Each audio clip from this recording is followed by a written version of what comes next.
Tombstones climbing up the sky to claim the boredom and the whine of the radiator, to freeze the fates that intertwine, unresolved and undefined in this echo chamber.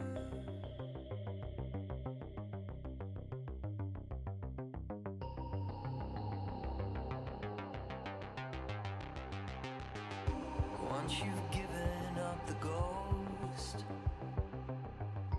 just like Lazarus, you'll know there's an operator, some strange passenger inside. To that strange power I'm resigned like an iron anchor.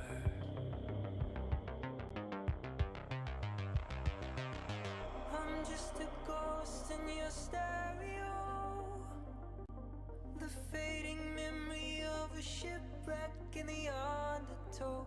You're just a lost song I wrote, and I'm just a ghost in your stereo.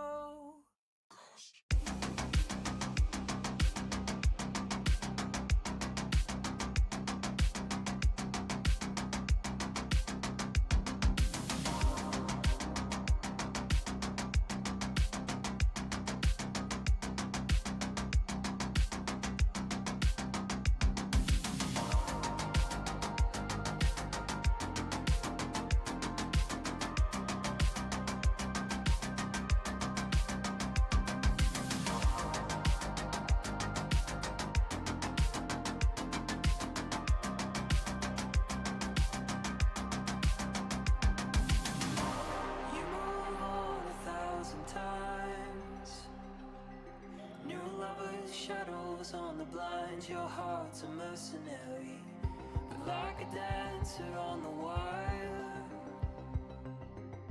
come the sparks of frayed desire as a fire's carried.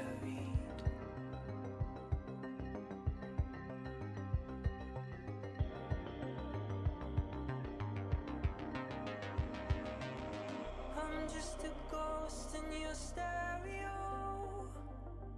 the fading memory of a shipwreck in the undertow. You're just a lost song I wrote, and I'm just a ghost in your stereo.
And now I'm turning to dust in a world that's twisted. It's all comes searching when I go missing. Here's to my soul, just try to look away. I don't wanna hurt you. I live in a world someone else imagines. I got so much left of me over vanish. Remember my heart, how bright I used to shine.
By your deeds has the blinding light been banished from these skies, and the Sin Eaters driven to retreat.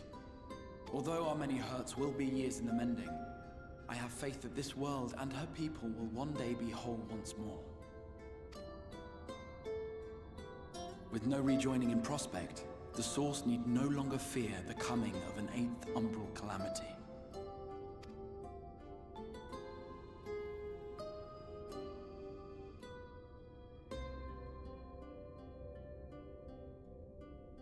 And with that triumph, the future from which you came will no longer come to pass. Yet here you still stand. So I do. I wonder if that other age continues onward somehow, cut adrift from time's flow. Or have I simply etched myself a place upon this new block of history? Either way, this is an unexpected development. As the summoner of your souls, my death was meant to release you back to your world.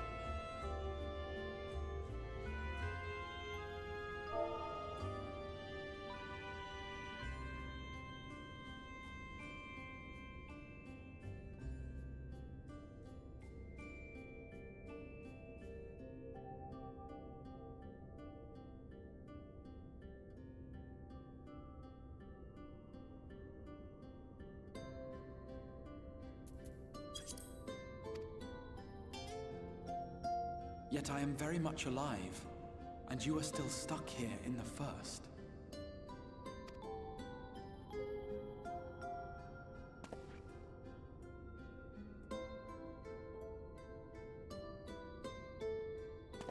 I believe I speak for us all when I say that we are happy to postpone our return if it means your life is spared.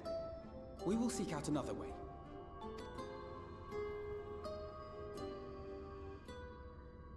Besides, I never had any intention of rushing home. There are people here I still need to thank, and this means I might actually have time to do so.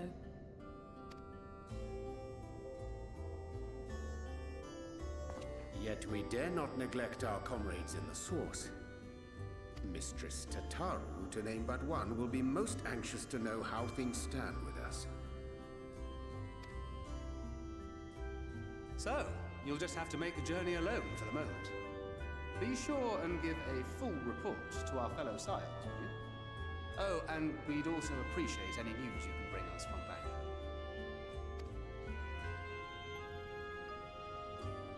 Then I see no reason to delay. I can open the path from here.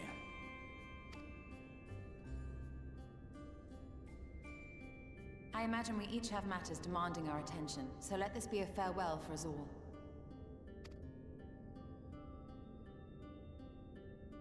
Send word when you've resummoned our friend. Oh, and do try to ensure he arrives within the city next time. Of course. I shall strive for utmost accuracy.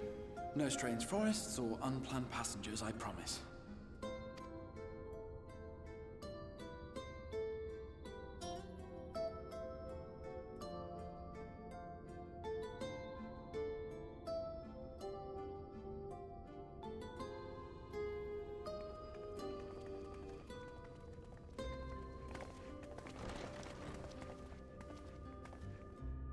I'm a little relieved, to be honest.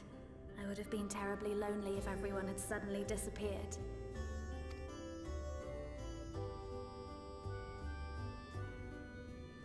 But I understand that you have to go. Safe journey, warrior of darkness.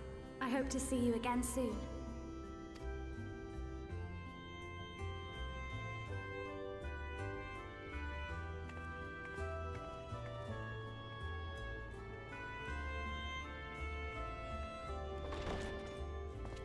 Just a moment while I attune the portal. Then you can be on your way.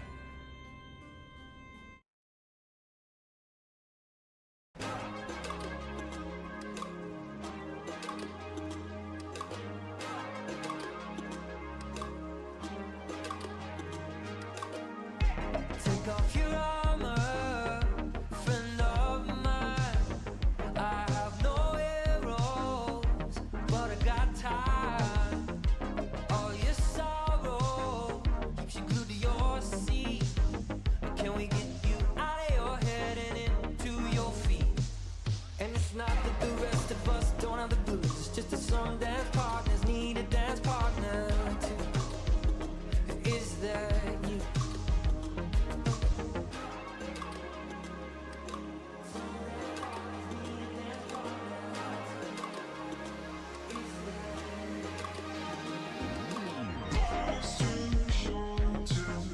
Somebody by yourself.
When I was a boy, many long years ago, I yearned to stand tall as the heroes of Eld. But like a fool seeking to pluck the stars from the heavens, my every attempt to reprise their deeds fell short. And then one day, an all but forgotten dream from my youth stood before me in the flesh.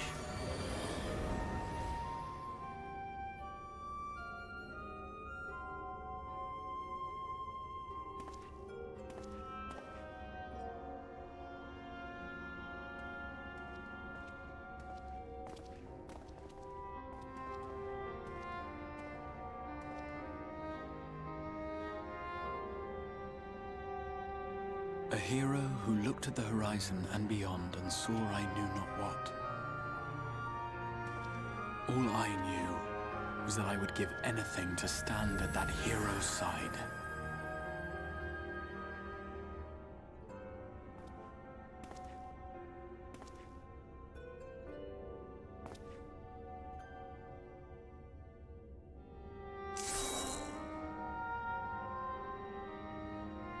Would that it was so easy.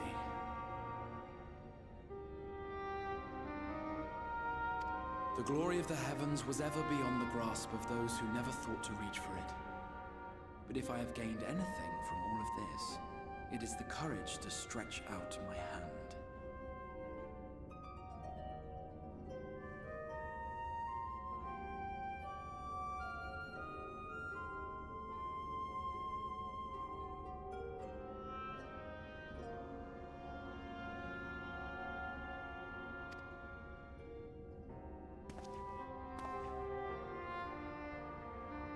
Do you hear me, Grahatia?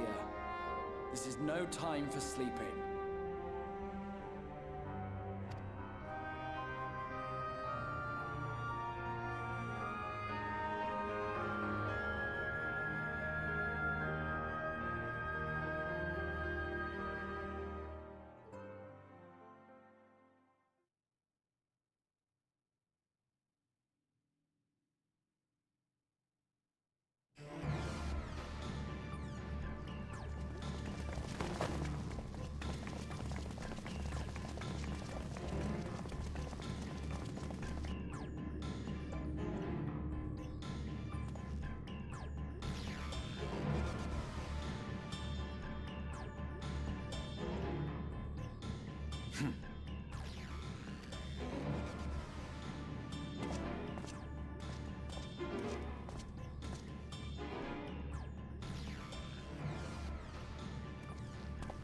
To the west gate.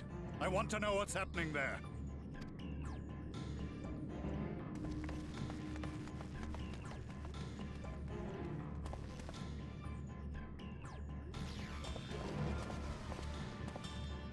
Same as the others. Struck down with a single blow.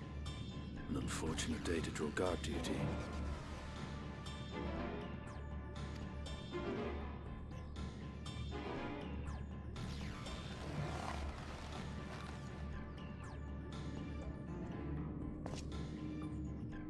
Forgive me. These were your people.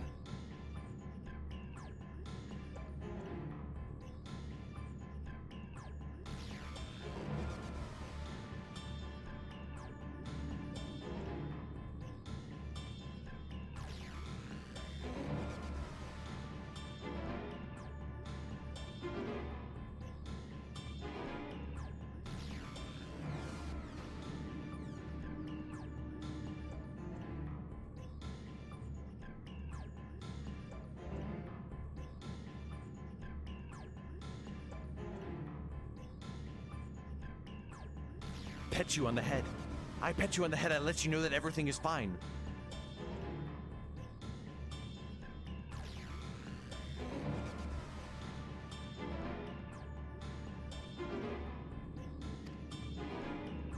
We took advantage of this slaughter to slip into the palace. 'Tis not for me to grieve them.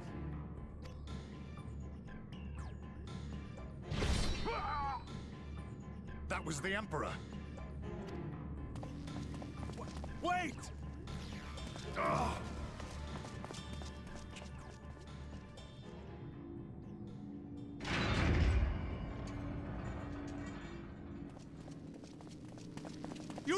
begins!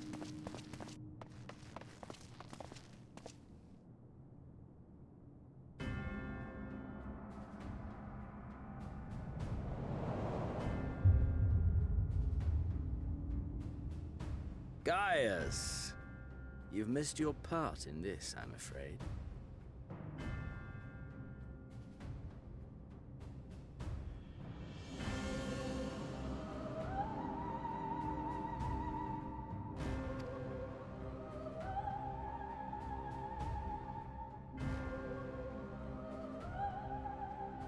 Identify yourself, demon!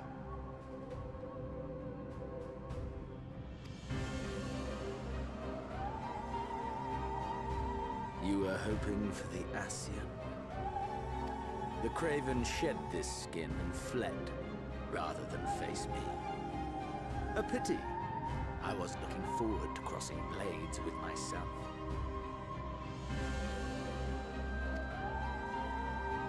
But I cannot deny the feeling of satisfaction. Body and soul reunited at last.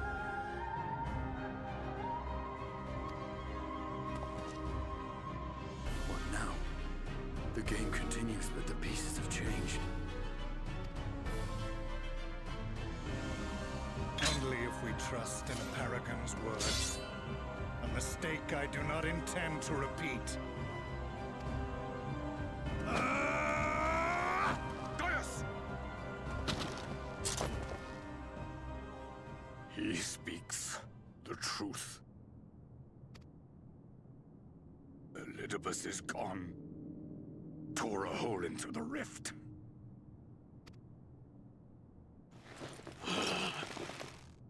Xenos, my foolish, greedy son. Was a second life not enough? Was the Empire too rich a prize to ignore?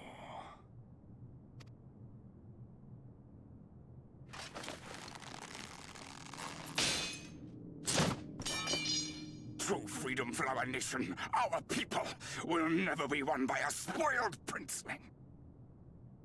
The burden of this throne is beyond you.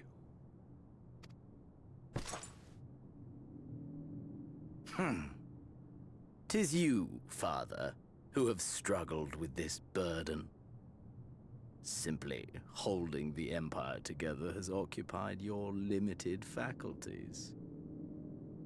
But you may take comfort in knowing that I have no intention of pursuing your tedious agenda.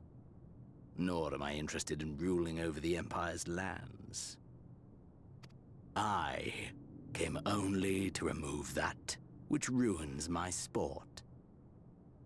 I will not have my prey stolen by your petty wars and cowardly weapons.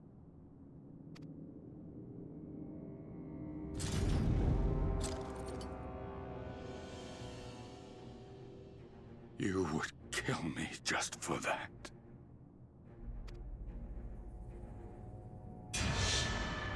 I need no other reason. Any and all who interfere with my hunt will not do so twice!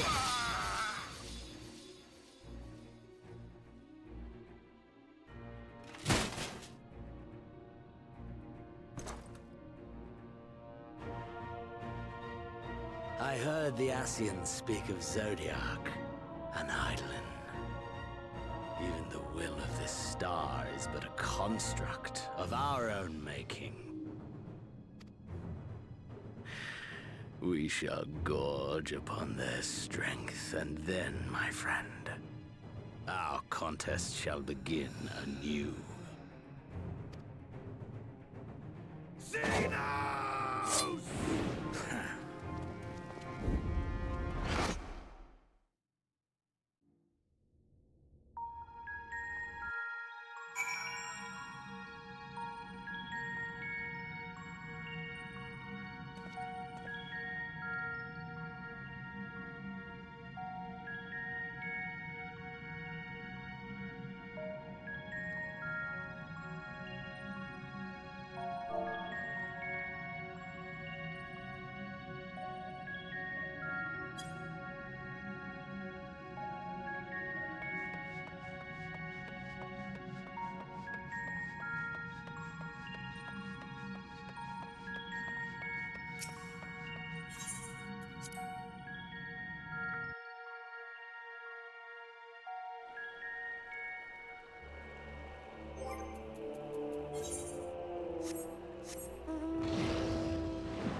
You're here. Good.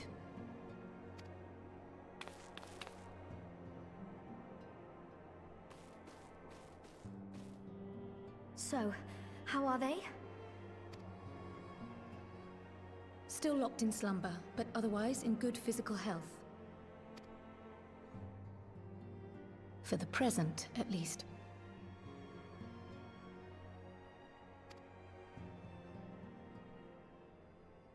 For the present? Oh no, is something wrong with them? I'm afraid there may be. I summoned you after detecting faint signs of instability in Thancred's corporeal ether. But subsequent examination suggested all 5 might be affected. And when I examined them just now, my fears were confirmed. Tellingly, the degree of instability varies between them. Thancred exhibits the most notable signs, followed by Y'shtola and Urianger. The twins' ether, meanwhile, remains relatively stable, but there is a change there too if one knows to look for it. Hold on.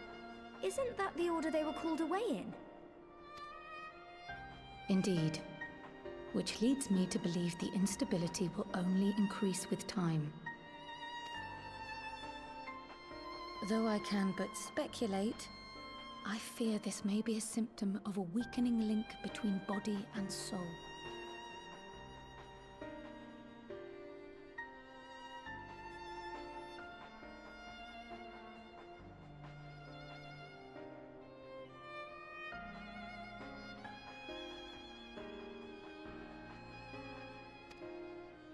By the gods! What happens if the link is broken? I cannot say for certain. This is all unknown territory to us. Yet whatever happens, it cannot be good.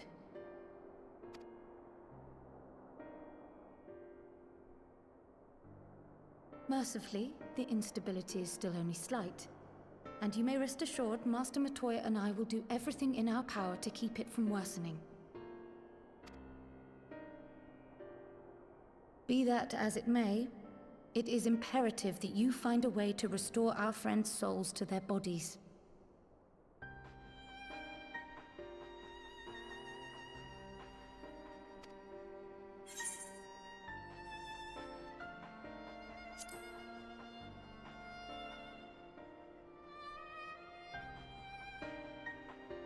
Thank you. But where's he even supposed to start? We had the greatest minds in the realm hunting high and low for an answer, and they ran out of places to look.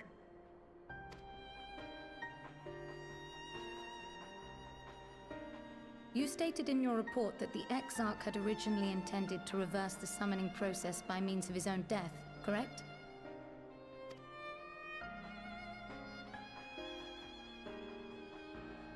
Raha always was a reckless young fool, ready to die for the first righteous cause that came along.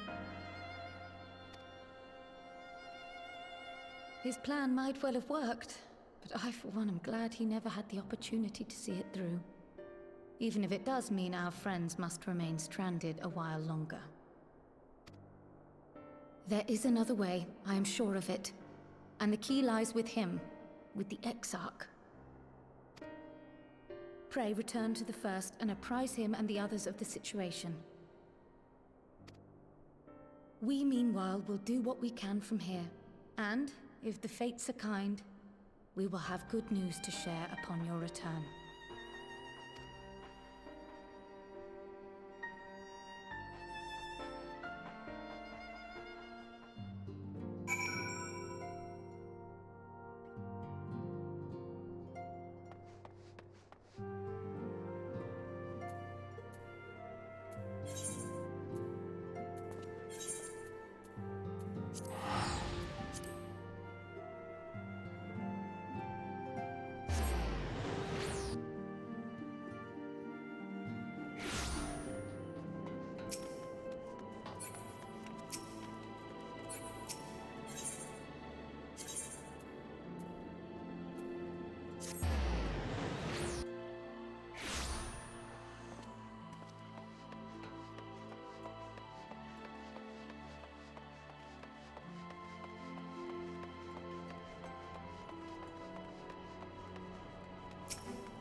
Pray excuse my late arrival. Will Thancred and Reen not be joining us? Nay, milady. With apologies to all, they beg leave to pursue their investigation of the empty to its conclusion. Should matters here demand their presence, however, they did assure me that they would make themselves available. Yes, of course. Then let us proceed.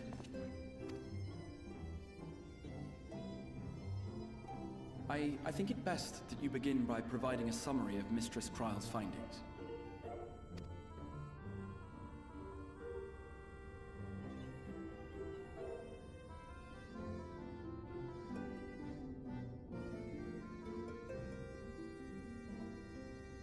I suppose it was only to be expected that some change would occur.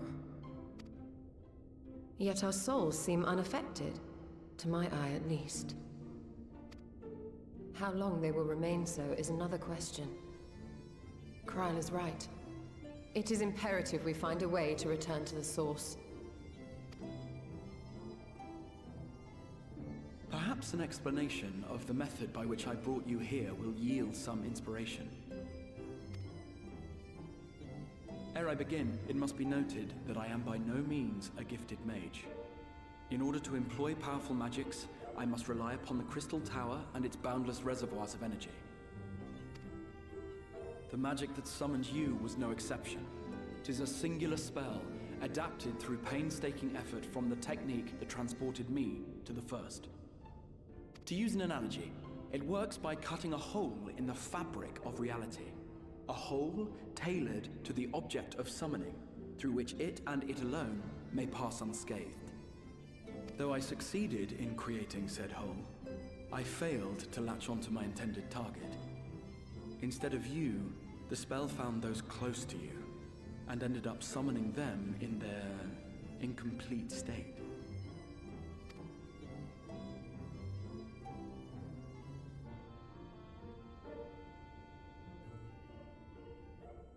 I would not soon throw my life away, not after the lengths you and yours went to save it.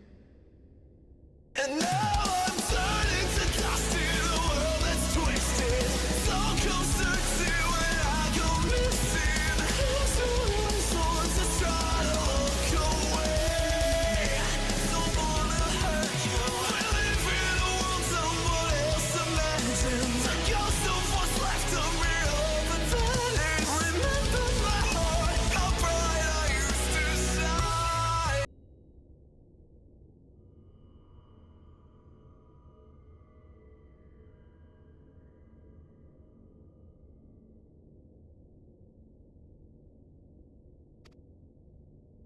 And so long as I breathe, I will spare no effort to see you safely home. But should all else fail, and your lives be at stake, there remains one sure method.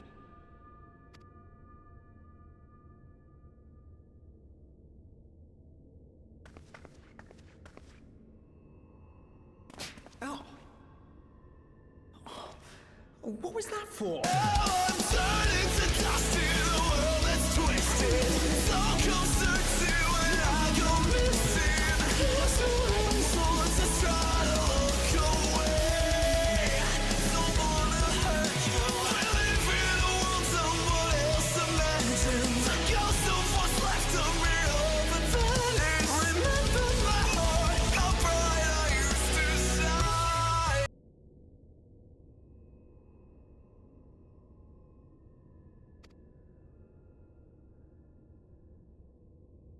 Your followers await your divine judgment. What did you just...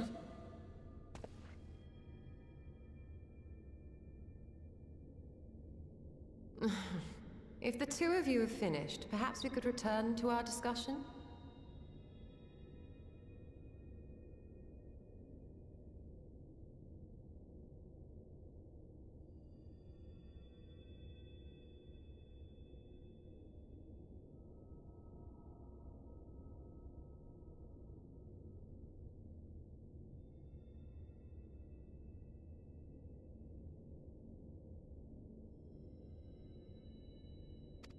Rather than dwelling upon the multiple failed attempts at transference, I think it would behoove us to focus on the solitary success.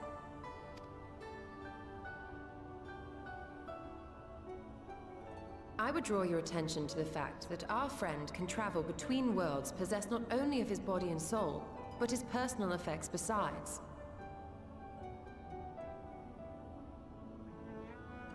This is no different from the teleportation magics to which we are all accustomed. Magics that allow for the transportation of those inanimate objects one considers to be an extension of oneself.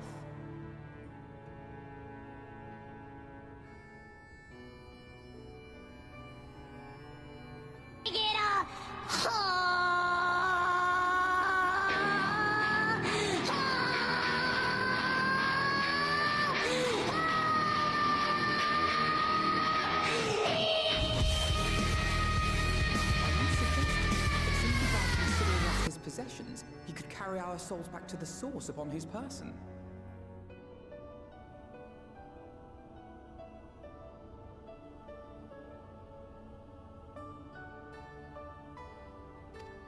Well, it would be nice if things were that simple for a change. But vague notions of ownership seem a rather tenuous thing to stake our lives on. So much as a moment of doubt on his part, and we'd be left floating in the rift. Milady hath the right of it. The requisite fixity of belief would be too much to ask even of our friend. Yet, were we to immure our souls within an object in his possession, mayhap then our safe passage could be assured.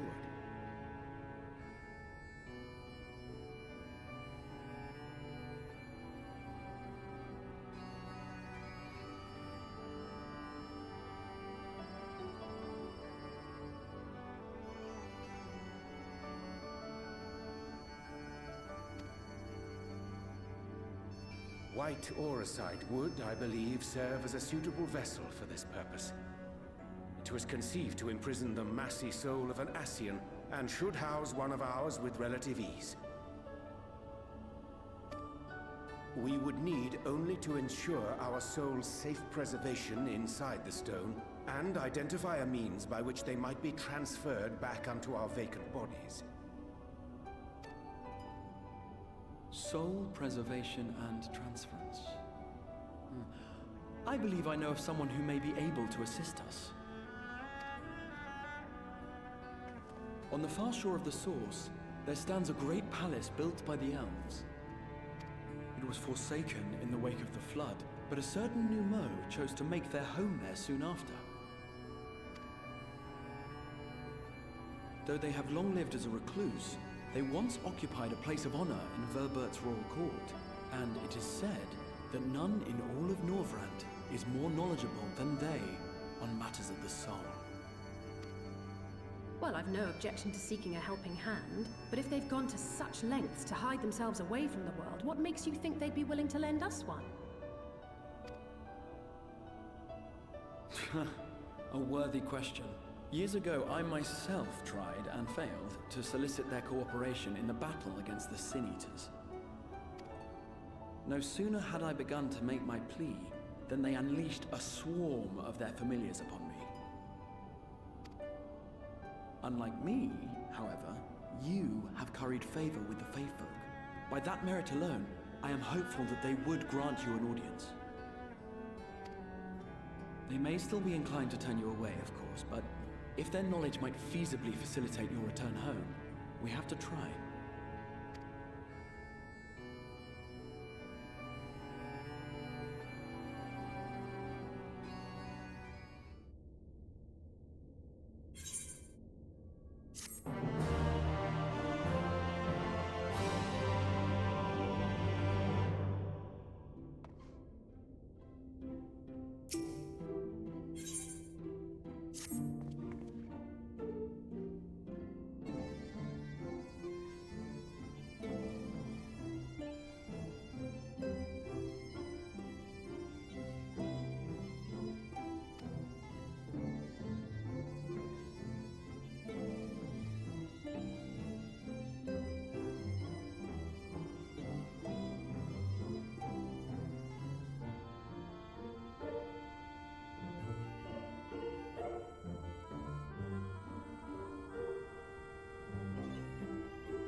to me. Let's go!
Leave the healing to me.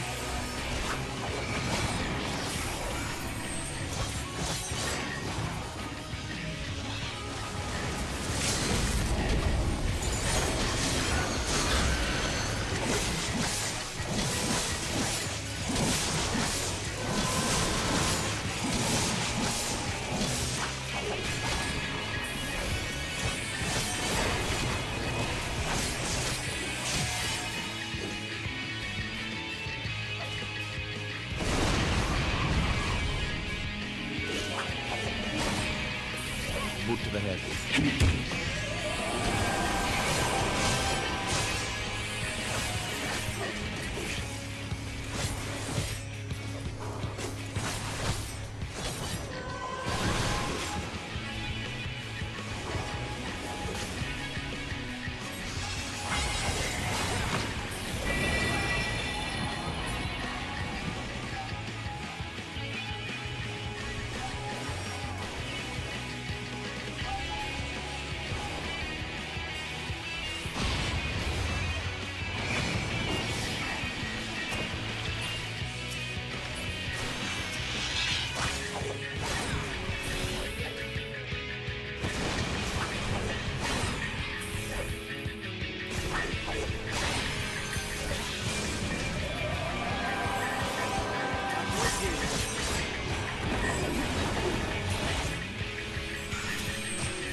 You on the head.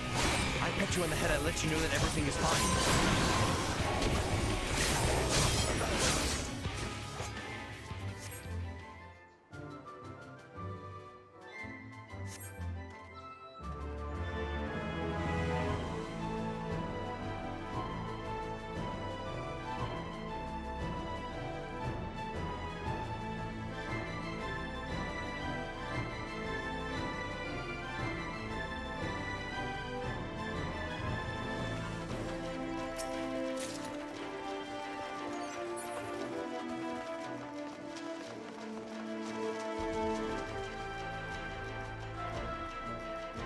pet you on the head. I pet you on the head, I let you know that everything is fine.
That was my fiercest familiar. Oh, impressive.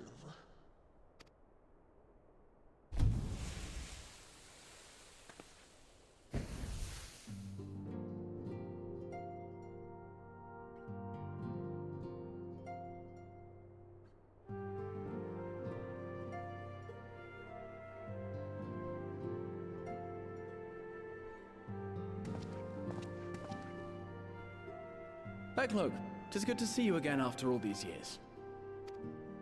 And judging by your vigorous greeting, I dare say the feeling is mutual. To be sure, a simple shake of the hand would have sufficed by way of welcome, but I shan't complain. But you must be wondering as to the purpose of our visit. We come to beg your assistance in a most urgent matter. Shake? Beg?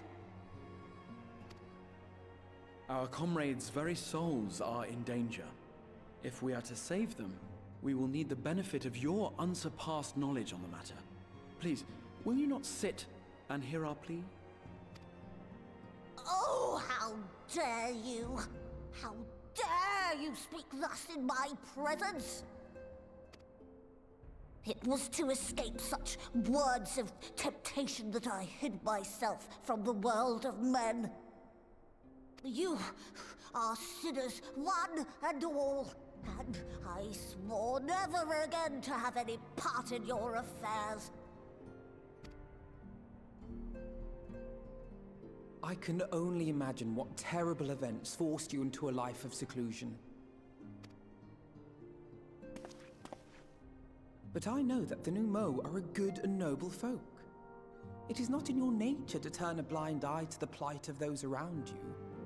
And in treating with us, I am certain whatever mistrust you feel for man will begin to heal.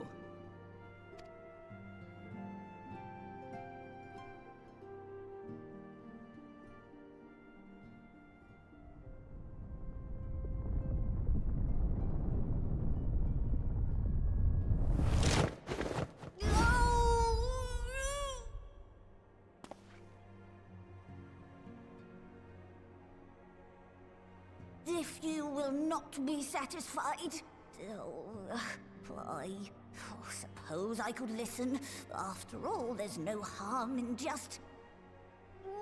No, I mustn't. Not again. That damn court mage seemed to have the best of intentions too, and countless innocents died for my naivety.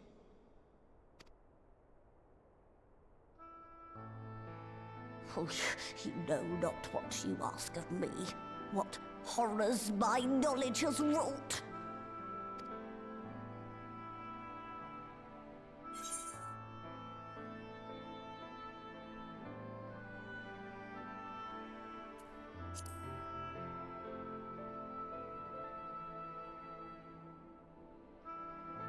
You wish only to save your friends? Nothing more?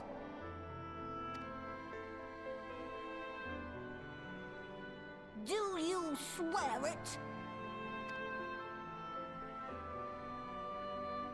No. No.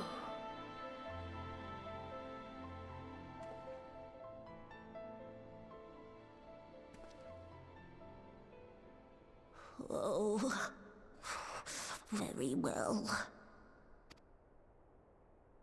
I will hear your petition, but that is all. And I expect fitting payment for my troubles. Commensurate with your contribution to our cause. No more and no less, I promise you.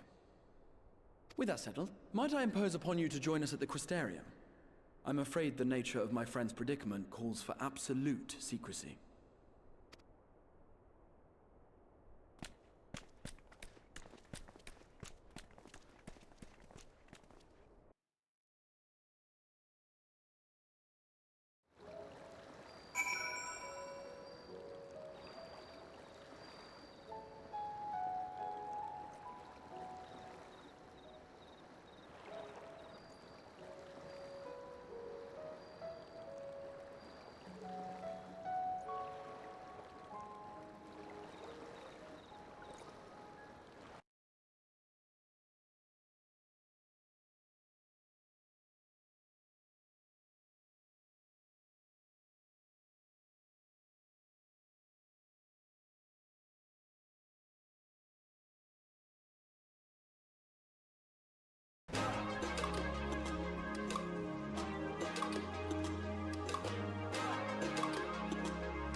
off your armor, friend of mine. I have no arrows, but I got time. All your sorrow keeps you glued to your seat. Can we get you out of your head and into your feet? And it's not that the rest of us don't have the blues. It's just that some dance partners need a dance partner too. Is that you?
Alright, thank you for your patience. Welcome to what we lovingly call Ghosty After Dark. I hope that you guys have been enjoying Final Fantasy XIV.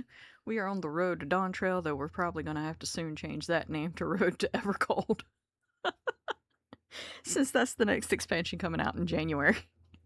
Oh, I was hoping to be way past Shadowbringers before it come out, but, you know, things happen. I've been sick and haven't been able to stream as much as I've wanted to, and just haven't been feeling up to it. But hopefully I'm back on track starting this week. I'm gonna try to do Sundays, Tuesdays, and Thursdays like I used to, but we'll just have to see. Hopefully Tuesdays will still be Baldur's Gate 3.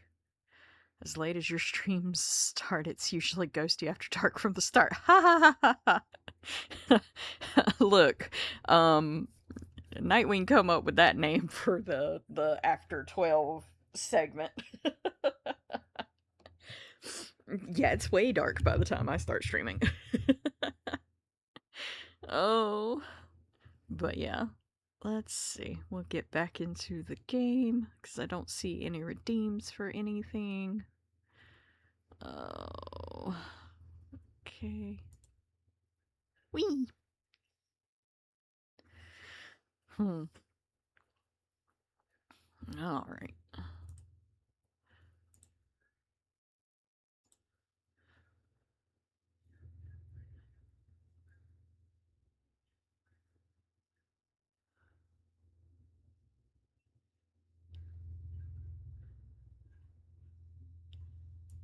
Oh, thank you, Lizzie.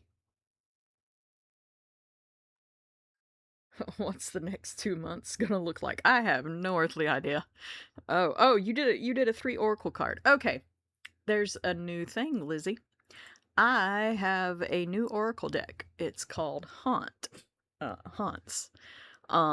Do you want it or do you want the Fairy Oracle? The Haunts Oracle is a little bit different where it gives the meaning, it gives us a tale, it gives you a story about the cryptid or haunted place or ghost on the card, and then it kind of tells you, you know, the stuff like the Fairy Oracles do. But that's up to you. If you want haunts or if you want to stick with fairy, is no big deal. It's just I'm gonna have to make a new page for the haunts that I haven't made yet. I meant to make that, and I fell down a YouTube rabbit hole today, so I was lazy. I'm sorry. Ooh, interesting. Yee. But like I said, it's up to you if you want the haunts or if you want the fairy. In fact, you will be the first person to use the haunts because I haven't even cracked open the deck yet. It still has the tape around it. All I've done is read the manual that come with it. Ugh. My nose is stopped up, but I swear I'm not sick. Is everybody leaving? I don't think everybody's left.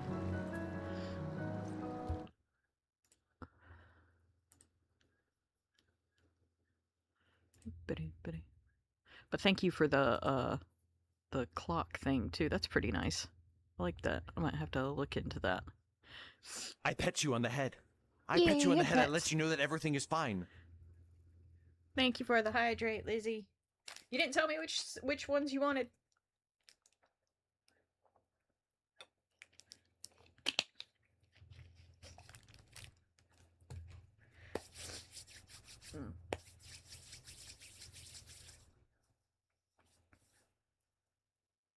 Glad you like it. Yeah. But which set you want, Lizzie? So I'll know where... Well, either way, I'm going to have to go over here to Fairy Oracle. It's not complicated to set up. Okay, that's good. We like one in the new cryptid thing? Sure. I can do that. Ugh.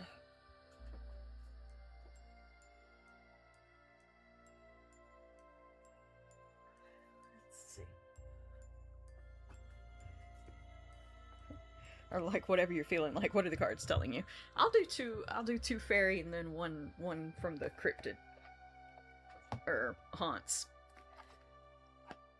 deck. I just got them at the convention that I went to with Wolf and Cat and Mord.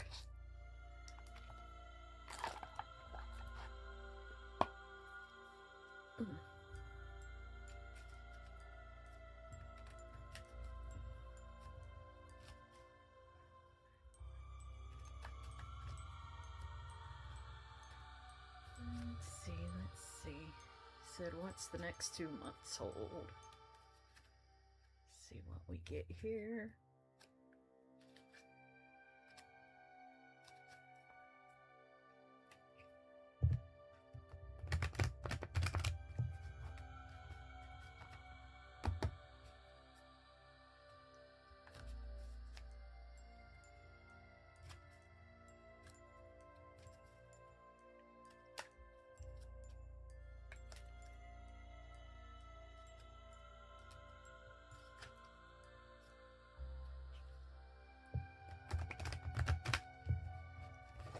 Whoops. Box down. Alright. 1, 2. Out of that deck, and I'll shuffle the other one in a minute. I'm gonna have to cut it open. Alright. Moving forward fearlessly. It's a good one for the future. Alright, so your first card is Moving Forward Fearlessly. Card meaning. You're making big breakthroughs in your life by putting your divinely inspired ideas into action. Trust that you are guided each step of the way. Those gut feelings, dreams, and strong impulses you've been getting aren't just examples of wishful thinking. They represent the germination of new projects and situations that are vehicles for your divine life mission. Don't ignore these gifts from heaven, which come on the wings of repetitive, strong thoughts and feelings. The fairies ask you to honor your inner feelings by taking at least one step today in the direction of making your dreams and desires a reality. Fearlessly take one step to dismantle any part of your life that is out of integrity. Take another step forward, realizing your heart's desire. Even a tiny step that is remotely related to improving your life will make you feel that you're soaring with the fairy realm. Keep taking one step a day, and soon your dreams will be a reality. Affirmation: I move forward fearlessly, trusting that each step I take is perfectly guided. Alright, and the next one is Trust Your Intuition.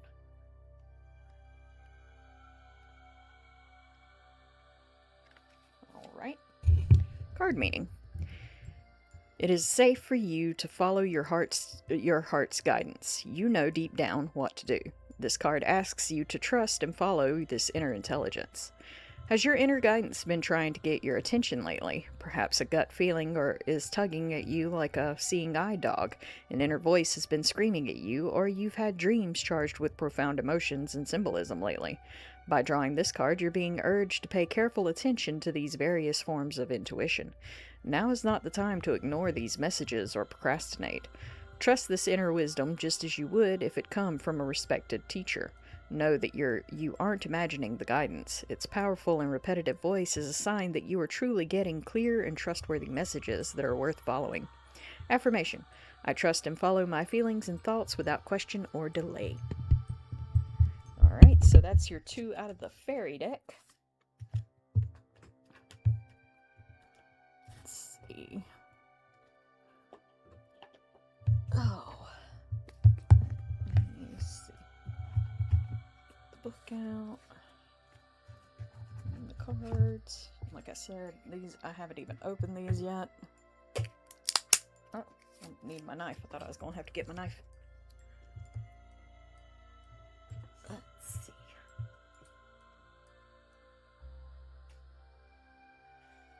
Alright, these are brand new, so they're probably going to be a little bit harder to shuffle. No, they're not too bad. They're about the same size as the fairy deck.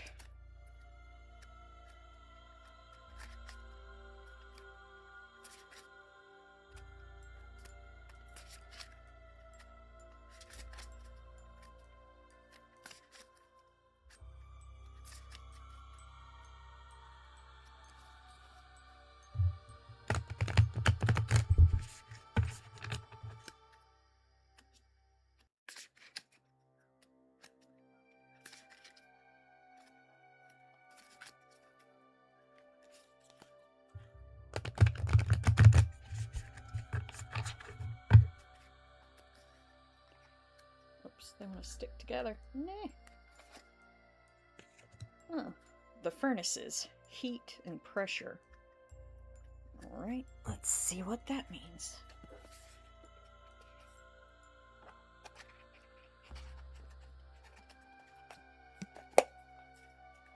Okay.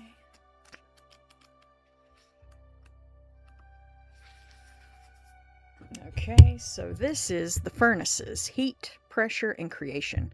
Fear of being under pressure is what this stands for. Alright, so, the story behind this card. The Sloss Furnace in Birmingham, Alabama stands as a monumental testament to the brutal realities of the industrial age, operating as a pig iron blast furnace from 1882 until 1971. It was a crucible of extreme heat, dangerous machinery, and relentless labor. Workers toiled in temperatures exceeding 120 Fahrenheit, surrounded by molten metal, suffocating smoke, and the constant threat of accidents, explosions, and fatal falls. The environment was so perilous that numerous workers lost their lives within its walls, creating a legacy of suffering deeply etched into the very fabric of the site.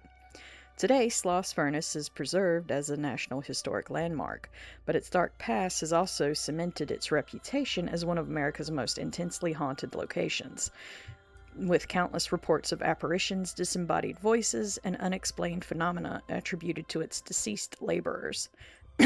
Its most famous spirit is allegedly the ghost of a notoriously cruel foreman named Wormwood.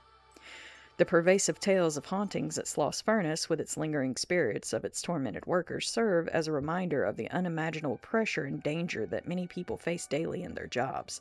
This atmosphere of constant peril and the tangible presence of suffering can be a powerful analogy to the intense pressure many people feel in their modern lives. We might not be literally surrounded by molten metal, but the metaphorical heat of high-stress jobs, demanding responsibilities, financial burdens, or overwhelming social expectations can feel equally consuming and inescapable. Here's questions you can ask yourself. What in my life is making me feel the heat? Am I placing undue pressure on myself to forge and create new things? Is the timing right? What are ways I can seek respite from the pressure? And that is your Haunts card. I hope that this reading helped you with whatever questions you had, or that you at least had fun with it.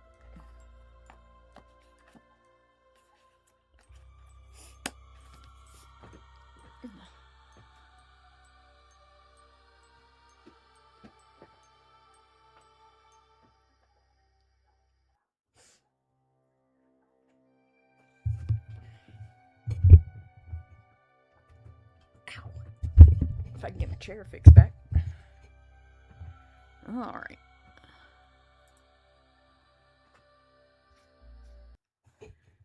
That was pretty interesting. Thank you. Anytime. I don't mind at all.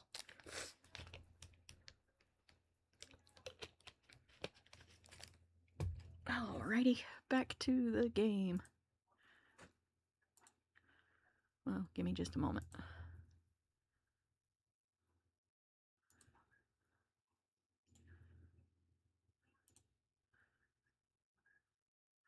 Trying to clear out my messages. There we go. Alright. So that ain't glowing at me. Okay.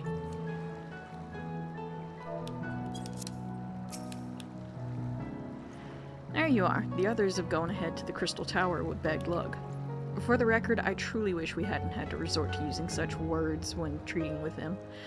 I have ever sought to convince, not compel, yet I cannot deny that part of me is glad Urianger shared his knowledge of the Nemo with us.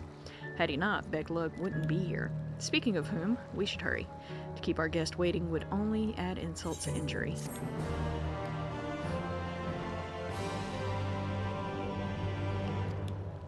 Alright. We mustn't dally here any longer, Dan. If Beglug is to hear the truth of our travails in the first, you of all people should be present. So back to the Crystarium.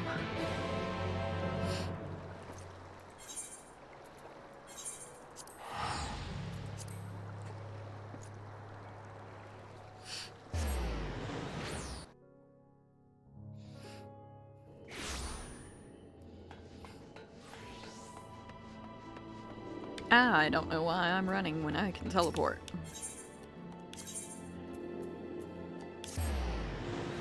Make things take longer.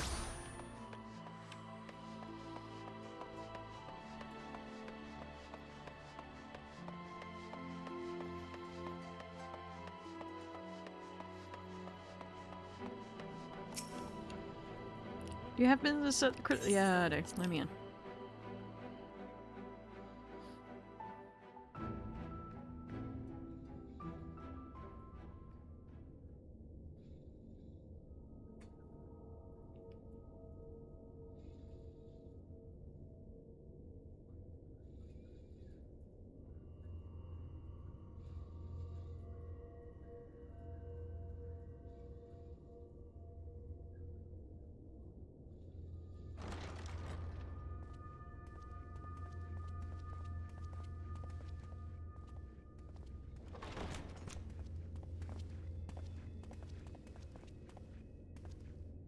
I'm sorry. You mean to tell me not only that the return of night was your doing, but that you hail from another world as well? Yep. Everything we told you, of the source, the shards, the 7 umbral calamities, all of it is true. I realize how fantastical it sounds, and I would not blame you for doubting our testimony. But given your expertise, you must surely have noted the peculiar nature of their souls. Any other time and I would have dismissed your stories as balderdash and flummery. But upon closer inspection, 'tis plain their souls are far denser than is normal, and that they do not possess true bodies. Save you. Your body is your own. And your soul is the densest of them all.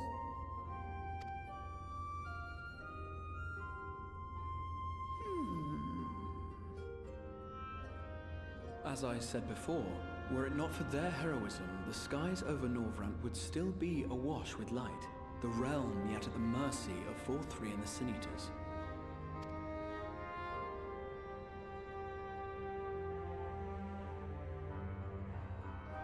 After all they have done for our home, seeing them safely back to their own, it seems the very least we can do.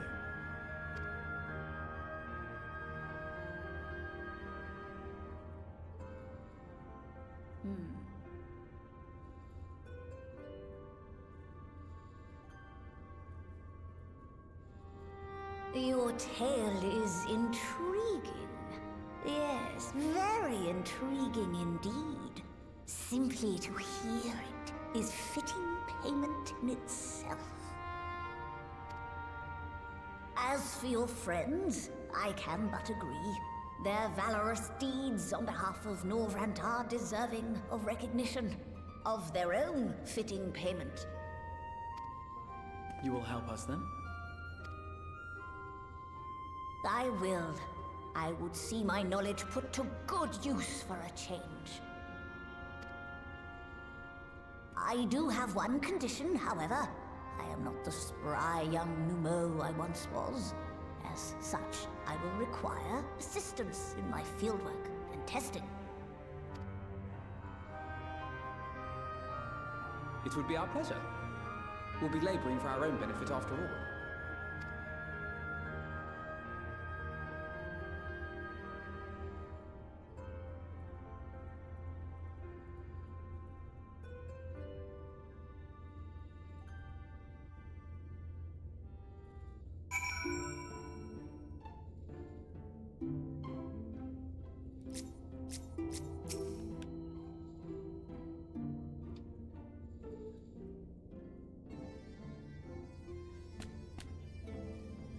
You've spun quite a tale, but tell me, have you given any thought as to how you might return to your world?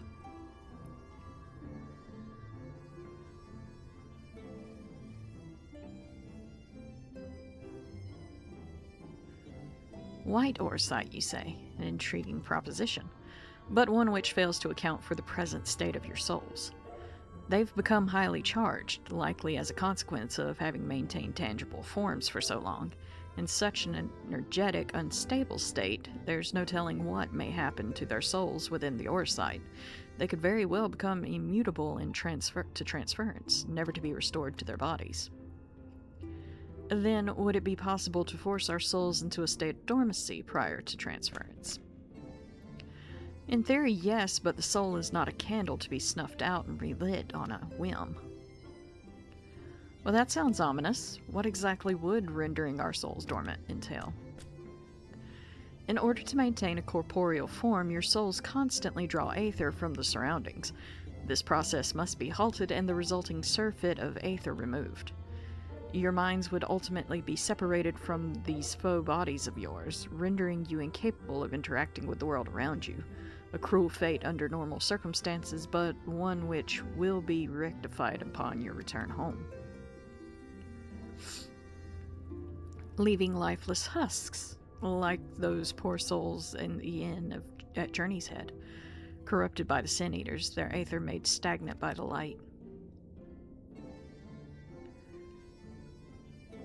Corrupted, stagnant. Might I see these unfortunate individuals? Why, do you think you might be able to help them? I might, or I might not, but I shan't know for sure until I have seen their condition firsthand. Then I'd be glad to take you to them, or on the understanding that you won't do anything which might increase their suffering. It was my faith in man I lost, not my compassion. Well, I see no need at all for all of us to accompany you. While you escort our guests to the end, I will assist Urianger in creating the requisite Orsite. I believe my talents would be better applied to this endeavor as well. Might I leave the three of you to assist Beglug as necessary? Let us make for Almerang, then.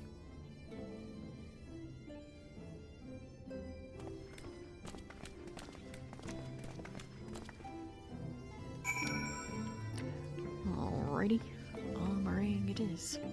I don't know why I walk outside. Like I can't tell the port from here.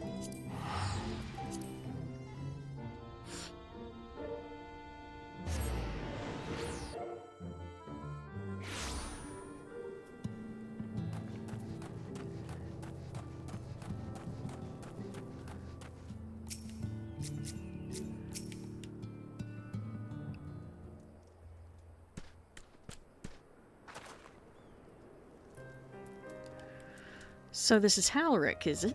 Yes, his etheric balance leans perilously toward the light, toward stasis. What do you suppose will happen to him? Not too bright, are you, boy? The same as all poor souls corrupted by the light. He'll become a sin eater. You don't know that. We've defeated the wardens and banished the light from the night sky. Halric was completely unresponsive before, but now... Now he's still unresponsive. Oh, no, he's mumbling. All right. Then perhaps there is yet hope. If I may, there is a treatment I wish to administer to the patients. What sort of treatment? In the course of my studies of the soul, I once created a tonic which could temporarily stimulate the aether in one's body. After some refinement, it came to be used by the Knights of Vobert. Then, for far darker purposes. Lest it fall into the wrong hands, I swore never again to make it, but for their sakes, I will break that oath. It is not like to reverse the stagnation, mind you, but it should offer some measure of relief.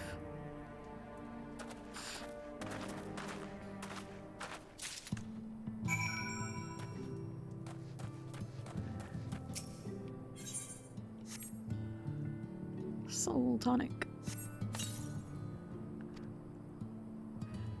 Toden stares blankly at you. It would seem the tonic has had no effect. Oh, well, that sucks.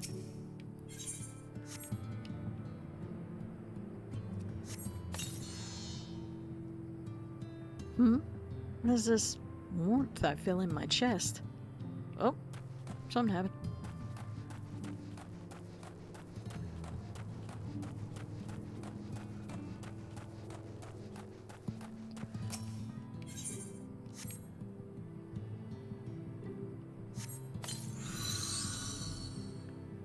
I feel warm in my legs. They don't feel so heavy.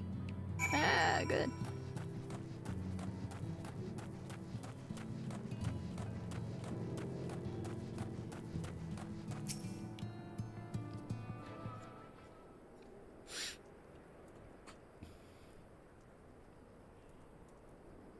Now then, have you noted any change in the patients? A notable rise in body temperature and increased motor function, in most of the patients at least. The more severely afflicted show no response. As I feared then. 'Tis true that with the restoration of night, the corrupting influence of light will no longer grow, and yes, their bodies will naturally return to equilibrium given time. But this holds true only for their corporeal aether. Their incorporeal aether, that of the soul, is not so easily mended. Which is why those in the later stages of corruption, like Halric, appear unaffected by your tonic. Precisely.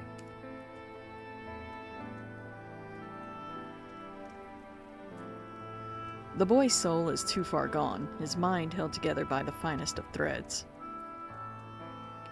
There is a chance he may one day recover, of course, but it could take years, decades even. By the gods, he could wake to find himself an old man. A fine reward for his persistence, the opportunity to mourn the life he never had a chance to live. No, there must be something we can do. Look, I realize this is not why we petitioned your aid, but do you think it possible we can find a way to hasten their recovery? Maybe.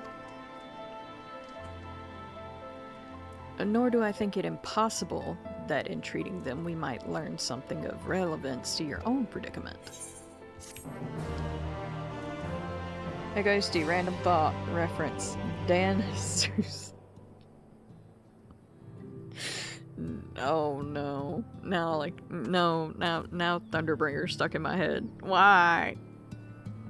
Rabbit. I don't even think Dan wants to fuck that much. Oh.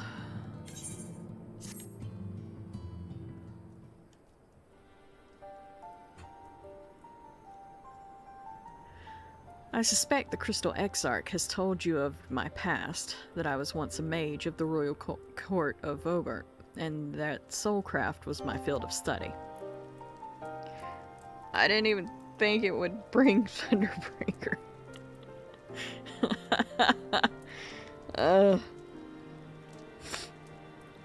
The tonic you administered to the patients here is one of the fruits of my labors. I hope to do great things for the kingdom. But in the end, my knowledge brought only suffering, a plague the like of which none had ever seen. In the hands of unscrupulous men, what should have been my greatest triumph instead became my greatest shame. But you are correct, Dan would not, and said so in the same story where he was also called Hades and Cerberus. Oh no.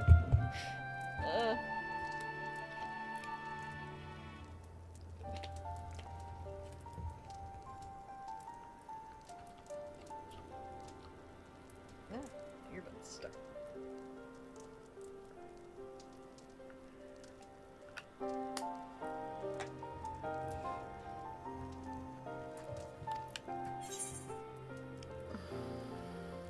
And now you have a chance to redeem yourself.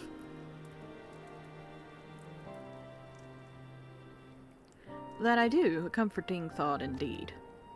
But let us return to the task at hand, finding a means by which we might revitalize the people's incorporeal aether. Do you think it can be done? Were the sky still ablaze with primordial light, I would call it an exercise in futility, but now we may have a chance. The method I have in mind will entail the conjuring of a familiar. They are able to amplify the energies poured into them, making them the perfect conduit for the ethereal revitalizing magics we will ultimately employ. If you're about to launch into a lengthy explanation of the metaphysics of your plan, don't bother. I'd rather get on with the doing whatever it is that needs to be done, if it's all the same to you. Whatever regents must be procured, or spells invoked, I'll do it.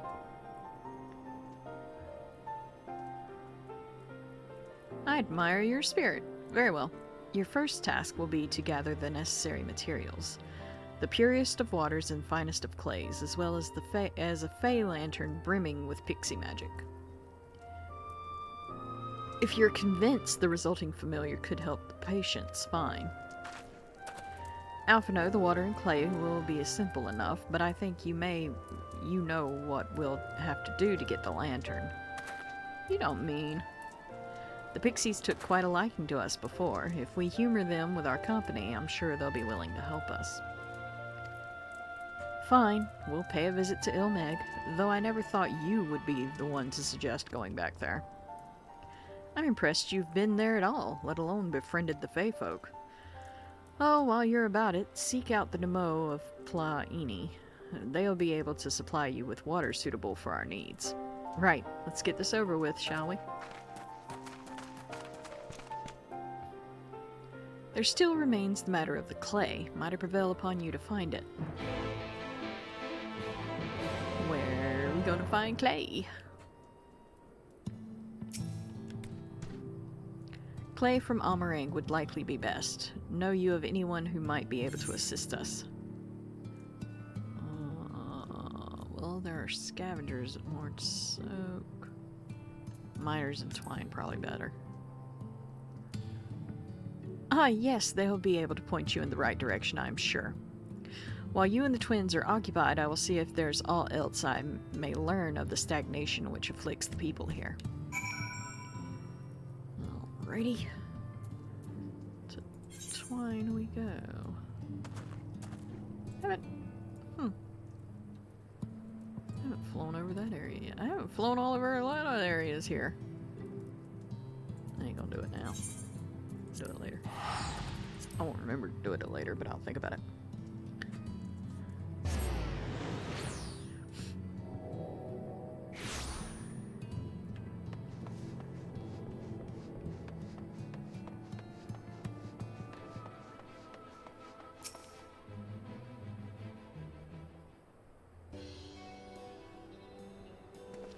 Dan, what a coincidence. You've come at a good time. We've just this moment finished repairing the Talos and trolley you took to Nabathorang. The trolley was no trouble, but the Talos would have been another matter had we not had a visit from Master Chai. He offered us a share of the leftover building materials from Daedalus Stoneworks, as well as a few trade secrets to help us along. Clever man, that Chai knows. He seemed pretty keen on the ideas I had for putting the giant Talos to work. Like a giant trolley, but Mega still refuses to see all the good we can do with it. You're entitled to your dreams, Jarek, but that doesn't mean you can go harassing our guests with them. Master Chai was just being polite. And something tells me Day in here didn't come all this way to talk about trolleys. What is it you need, friend? I need clay. I see, and this familiar requires clay from Amarang. Yeah, I didn't mention the familiar, but sure. Well, look no further. If anyone can find you some quality clay, it's us. Saying that, it isn't exactly a commodity nowadays, but there must be some lurking somewhere or other, waiting to be dug up. If I'm not mistaken, there's a time when they used to take clay from Mount Barren mines to make adobe bricks. The place is swarming with coyotes now, but if you're about the good stuff, you could do worse than to look there.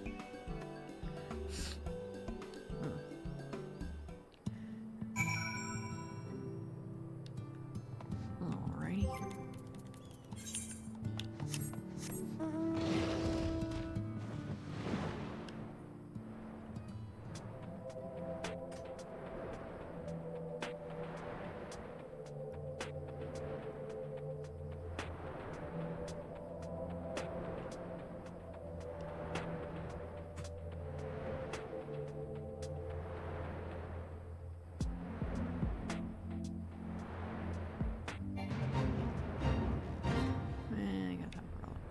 Hey.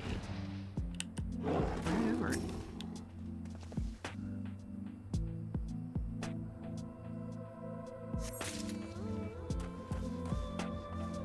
I think it's all like around this thing. Yeah.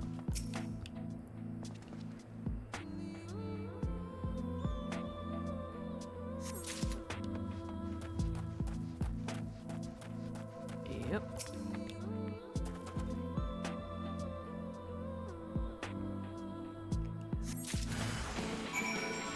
Oh no, coyote. What will I ever do?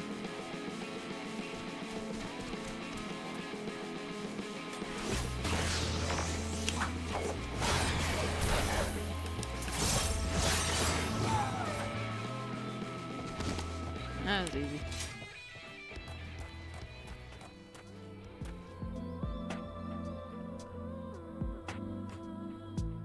Okay, now we just got to return to Big Bug.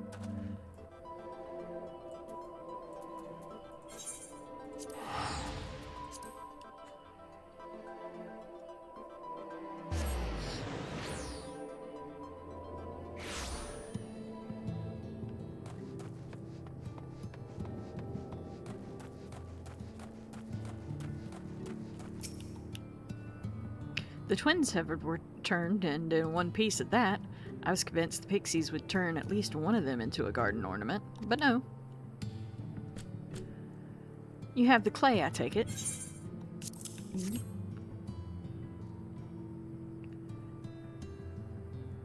Wonderful. We need but combine the clay and the water, then heat the mixture with the Fey Lantern. After all, it will be a simple matter of settling upon a suitable form and performing the necessary incantation.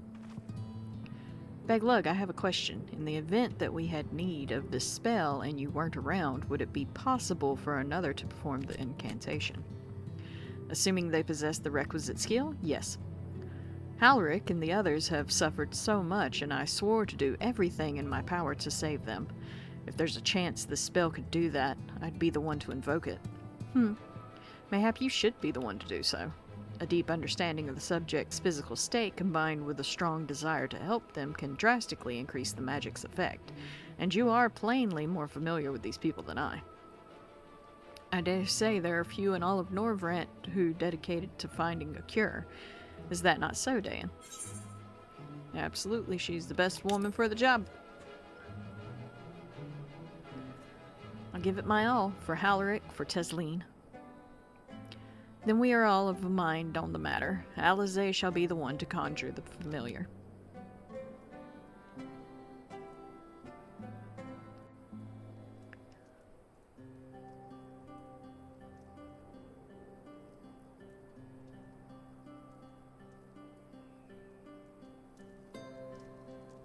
Let us begin. I trust you've prepared the clay?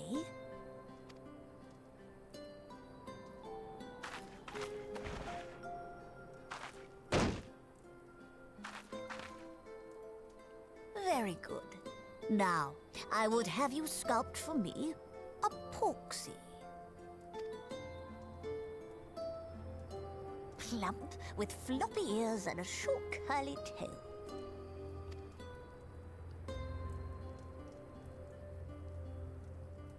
A porksy.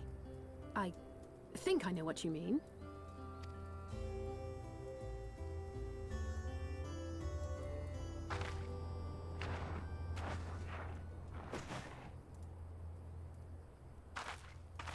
There we are. How's that?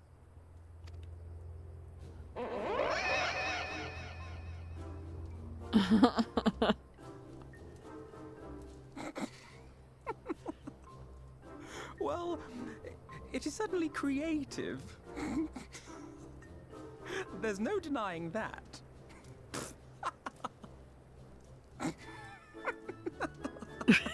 Even Dan's like, yes, quit laughing, artist, you're gonna very die. Funny. Pay him no mind, child. Though it may look like a grotesque parody of reality, it is what the invoker believes that matters. Porksies will always be some of the funniest mounts to me, right? I mean, they say when pigs fly. You're not helping. But I speak the truth.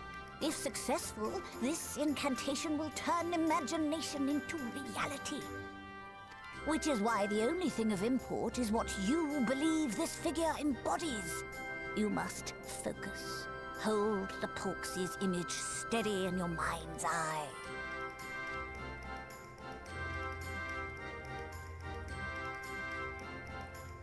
Now then, as I taught you, relax and allow your energies to flow.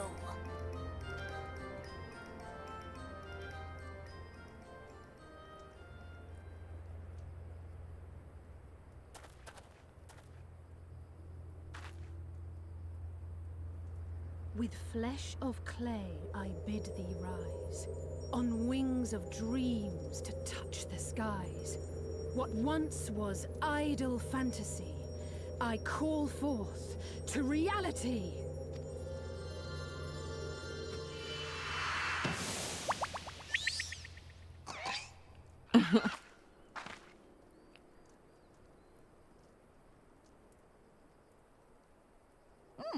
Not bad for a first attempt.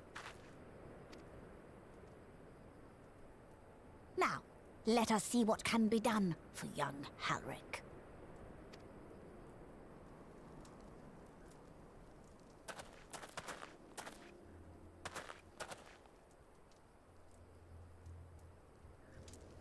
The first time I heard that incantation mention dreams, I kept expecting the Porksy to look like Pegasus. Oh no.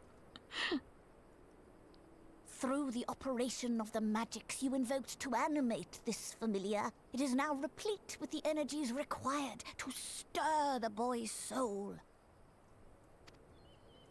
You need but give it a name, and it will do as your heart desires.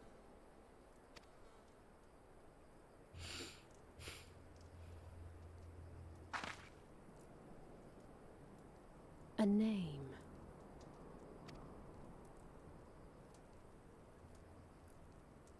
All right, I've decided. Now.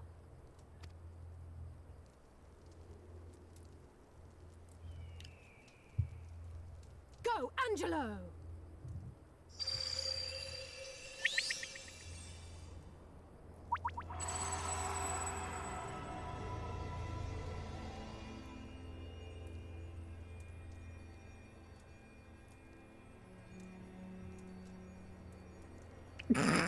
Angelo, I choose you. Oh no.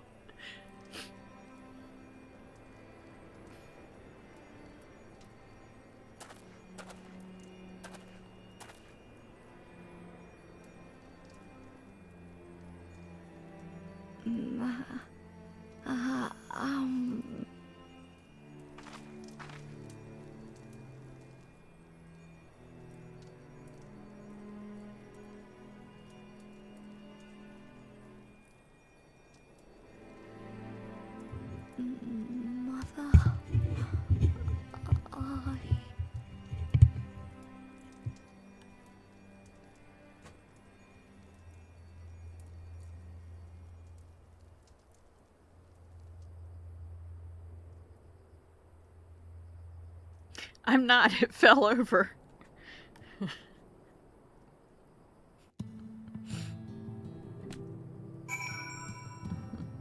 Oh, now everybody's logging out.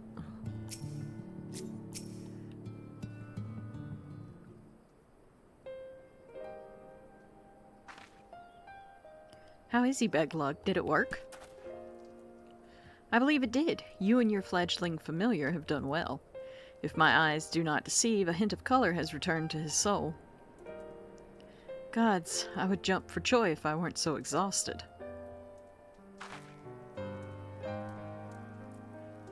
We're so close now, Halric. As you are even now in the process of discovering, this magic asks much of the invoker. What you may not have realized is that the same is also true of the subject. As such, we must proceed with caution. However, with further treatment, I have the utmost confidence the boy will make a full recovery. Observing the reanimation of his stagnant soul has been most enlightening. I'll need time to put my theories to proof, but I believe I can fashion a spell to produce the opposite effect. That is, to induce stagnation, thus enabling our safe transport back to the source via Orside. For the gifted love.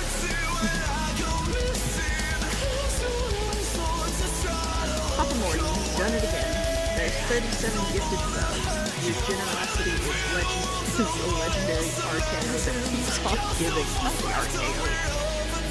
Night-night, love. Night-night, love. Hope you rest good. Talk to you tomorrow. Cackles. Oh no.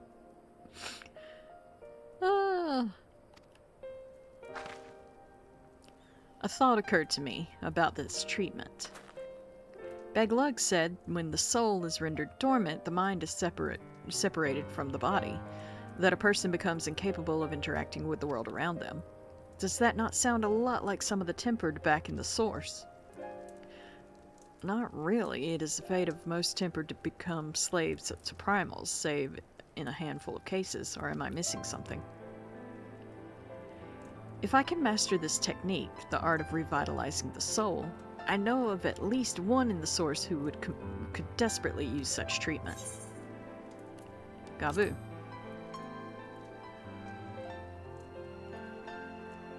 Exactly. His condition is uncannily similar to Halric's, is it not?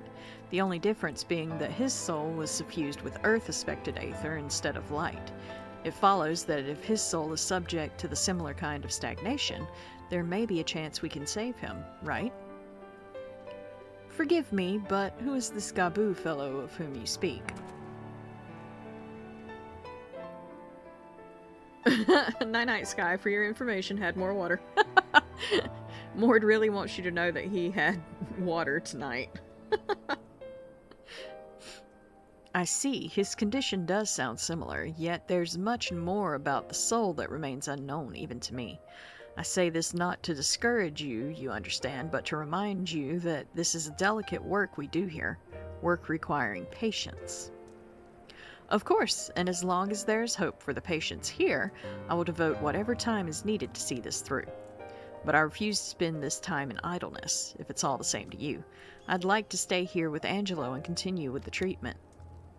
The two of you should return to the Crystarium with Beglug and see if you can't make some headway with the newly posited theories. I'd tell you to rest first, but I see you're not to be convinced. Ah, the fire of youth. Let us return to the Crystarium, then. Finally, I found you.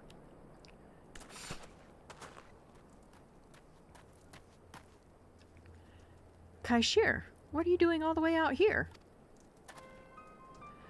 There's trouble back in Yulmore. Lady Chai's beside herself, sighing, pacing, the whole lot. Near enough begged me to go and find you. Sighing and pacing, you say? Must be urgent. I take it I will be returning to the Crystarium alone. Go on then. It's not as if I have anything for you to do. Thank you for the hydrate, rabbit. Hola, Mina-san. Hola, Koki-san. How are you doing?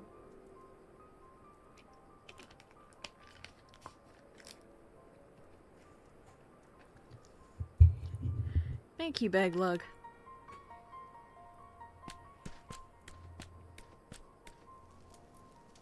Sorry for bothering you and all that, but she says the future of Yulmore is at stake. Doing good, you? Doing pretty good. How the adventure going along? It's going. Trying to get back on track after all this time away. Lady Chai's up in the parlor. Best not keep her waiting, eh? Ghosty, do I need to send you one of the sound alerts I have for hydrate? Oh no. Oh. Ugh. That would be funny. Where am I going? Yulmore.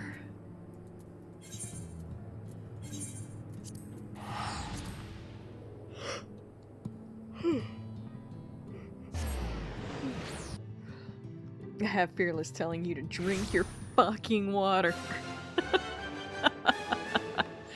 Ugh.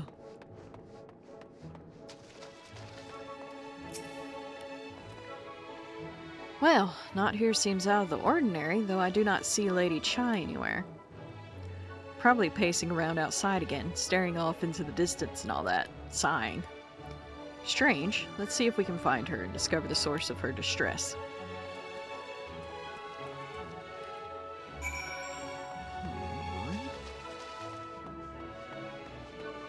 Gotta find Lady Chai.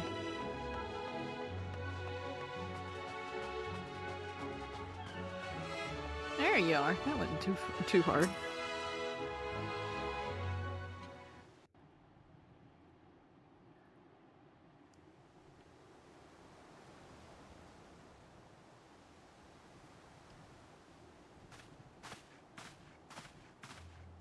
Oh, thank heavens you're here.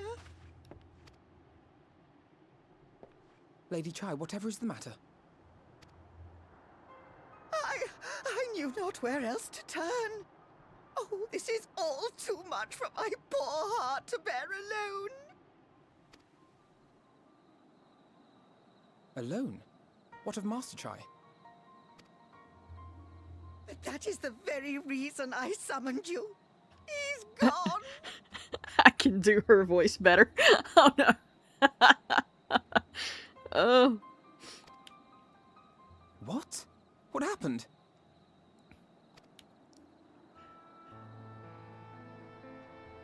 It all began after the events at Mount Gulg.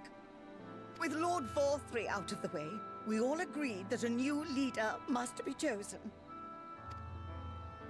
And so you held an election? Yes, well, sort of. Not a single person volunteered to stand, you see. After a lifetime of leisure, we free citizens have grown somewhat indolent. Readapting to the harsh realities of life is trying enough, but to take charge of a broken city as well? No one wanted such responsibility. Nevertheless, Yulmore could not well do without a leader, and so we decided that anyone and everyone should be considered a candidate. And after we cast our ballots and tallied the votes, the mayorship fell upon my dear husband. Well, given the manner in which he orchestrated the construction of the giant Talos, none could deny his leadership qualities. But even before then, he had proven himself at Daedalus Stoneworks, don't forget. He is more than qualified for the role. The perfect choice. Indeed. I told him as much when his victory was first announced. But perhaps I was too forceful in my attempt to encourage him. For shortly after that, he vanished without a word.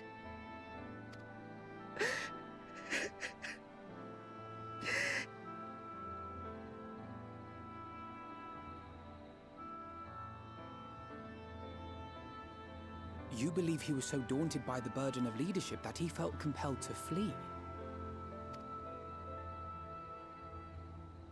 Please, Lady Chai, dry your eyes. Sticking through these ad breaks supports the stream. Thank you, stay tuned. Newscast update from Clockwork Ghostie's realm. Rabbit of Moon is tickled by Porxies and their dreamlike incantations, while Sound Alerts rings in with Papa Morty's generous 37th sub-gift. The chat cackles and shares love as Papa Morty reminds us all to stay hydrated. Cookie-san drops in with a cheerful hola, and offers to channel Ghostie's hydration reminders. Stay tuned for more adventures. I love how Frosty just sort of fucks everything up. Your husband does not strike me as the sort of man who would abandon his duty, much less his beloved wife. There has to be some other reason for his absence. Snickers.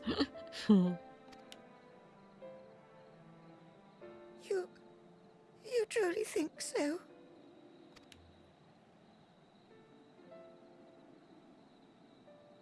What about you? What do you think has become of my husband? Why are you asking me?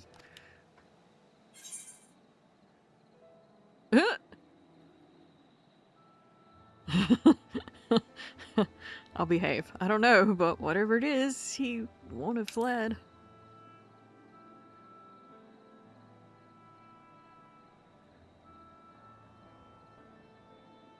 And there you have it, Lady Chai. You needn't worry. Master Chai loves you more than all the world, and he will return. Wherever he may have gone, rest assured we will find him.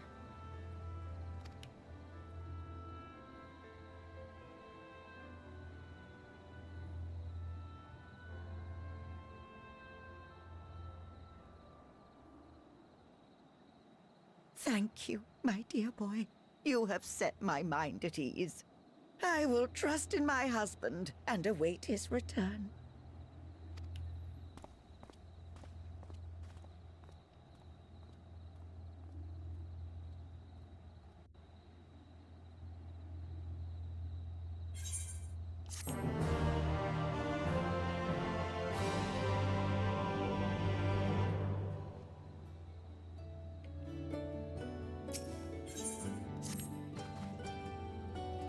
Makes no sense for Master Shai to have left without a word, but even if he had, he would not have done so unobserved. Someone here will have seen something, I am sure of it. We should split up and inquire as to whether anyone saw him leave, or, failing that, if they have any idea where he might have gone. I will meet you at the Glory Gate to compare notes later on.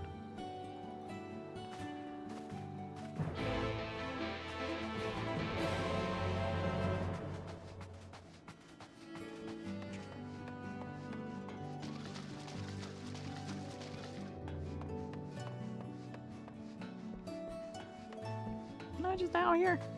They ran around in a fucking circle. Ah, there we go. Excuse me, have you seen Small Cat Man? Oh. Master Chai, why yes, I spoke with him recently, though I recall he was in a rather dour mood, concerned about Eulmore's neglect of industry, you see. With Lord Valthry's apparent inexhaustible stores of meal and no great need for money, it's little wonder our businesses were all but forgotten under his rule. But I assured Master Chai that the Boutique of Splendors will do all it can to contribute to the revival of trade here in Eulmore, which seemed to satisfy him. He took his leave soon after. Your exchange with Moen has taught you about the stagnant state of business in Eulmore. Alrighty then. Where else are we supposed to do? Go downstairs, I guess? Yeah.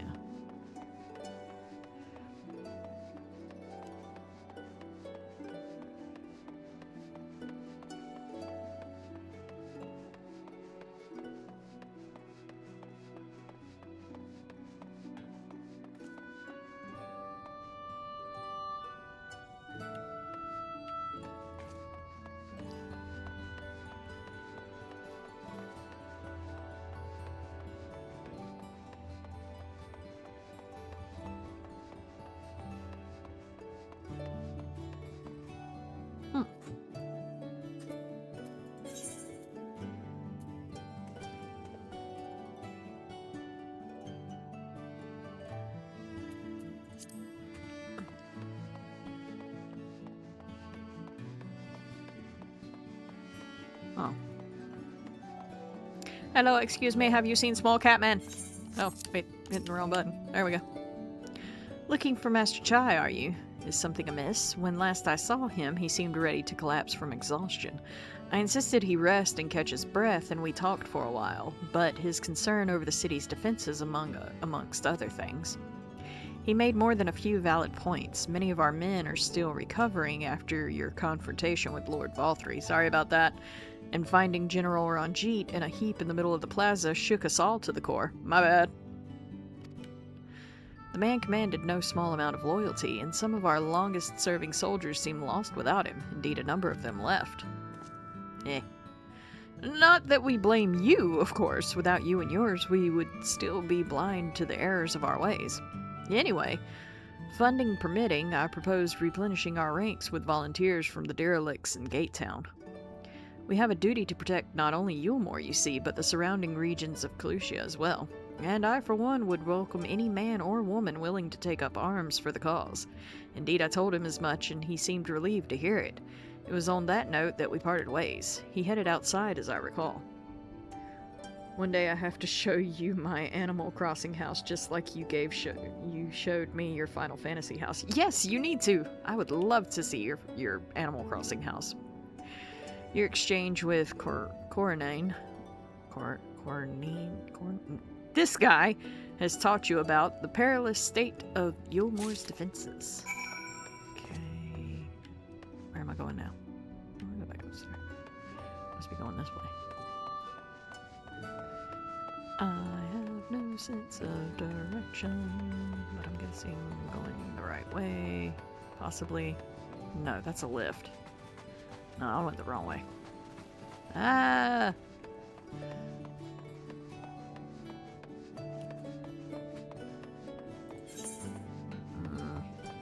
Okay. That makes sense. That makes more sense.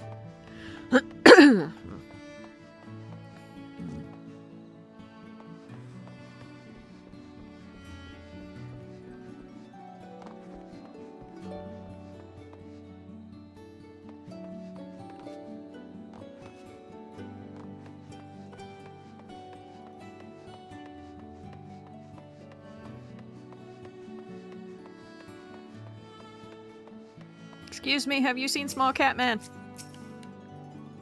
Aye, I recall a man fitting that description. Asked to speak with the poor buggers lately come from Wright. Said he wanted to know the state of things down in the derelicts, and you can be sure we gave him an earful. Lack of food, medicine, clothing, there was plenty to tell. We hunt high and low for whatever we can scavenge, and it's barely enough to fill our bellies. But folk here don't just want to survive, they want to thrive. Most catmen are small compared to you. This is true.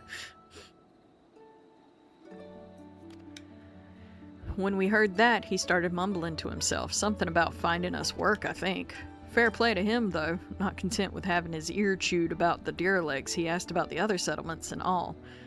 After that, I can't really say. Looked like he was headed for Gatetown when I last saw him. Your exchange with Hathenbet has taught you about the poor living conditions of Cluj's downtrodden.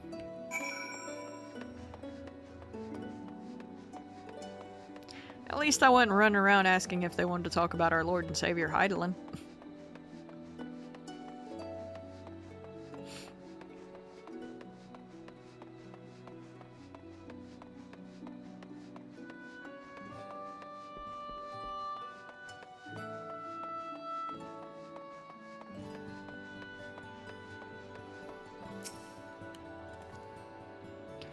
Oh, there you are. How did you fare? Have you learned anything which might offer a clue as to Master Chai's whereabouts? Yes, I've learned all kinds of stuff. Here you go. I even took notes. Interesting. He apparently paid a visit to the Queen Bee as well. They discussed the possibility of granting admission to customers from outside Yulmore, an idea to which the proprietor was surprisingly receptive. Sounds like he's got big plans for the place. Yulmore, I mean, not the bee. Perhaps, but the question remains, where did he go after leaving the city? Where did he come from? Where did he go? Oh. All we know for certain is that Master Chai has shown great concern not only for Yulmore, but its surrounding settlements. It seems logical, then, that having consulted with those within the city walls, he would wish to do the same for those without. Dain, if you would go and make inquiries in Wright, I shall do likewise in Stilltide. Gatetown I leave to you, Kaishir. Fair enough. Where should we meet when we're finished? Well, Top Rung would seem to me to be the next most likely destination. Let us reconvene there. With any luck, one of us will have stumbled upon him by then. But if not, we will be well situated to continue our search. Yeah. Reckon so.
Excuse me, sir, I'm looking for a small catman. Or, well, average size probably to you, I guess, according to Rabbit. No, the name doesn't ring any bells, but there was a rather dapper-looking Mistil gentleman here not long ago. He wanted to talk about relations between Wright and Yulmore, or rather the lack of them. We lost a great many people to their promises of meal and the chance of a lavish life among the free. And Vothri thought to take even more of us, conscripting the few able-bodied men we had left to guard his paradise. I needn't tell you what happened when the Sin Eaters came. Such things are hard to forgive. But Vothri's gone now, and we're curious to see what will become of Yulmore in his absence. That's what I told your friend, Chai Nuz, was it? And I'm sure the others said the same. Not what he wanted to hear, I suppose, because he left soon after. And that was that. I was totally expecting you to go into the Our Lord and Savior Hydaelyn spiel. Oh. Excuse me, sir. Would you like to talk about Our Lord and Savior Hydaelyn? I can't quite do it because my nose is stopped up. Not the good ones. Oh no. Carrot! Yes, see, the Rothgars are... Some of the Rothgars are taller than me. That is something straight out of Konosuba.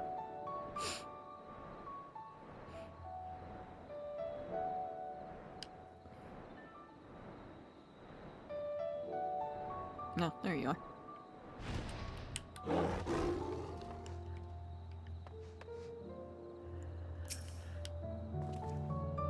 So he paid a visit to both Wright and Gatetown as well, did he?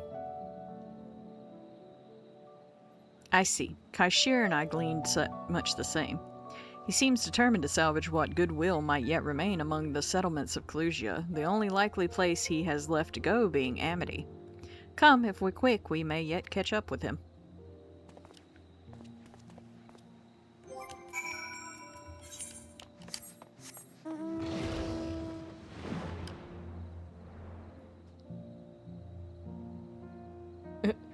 That's why I said most Catman, because I'd remembered the Rothgars. Or Chiffant, because he did. Oh no!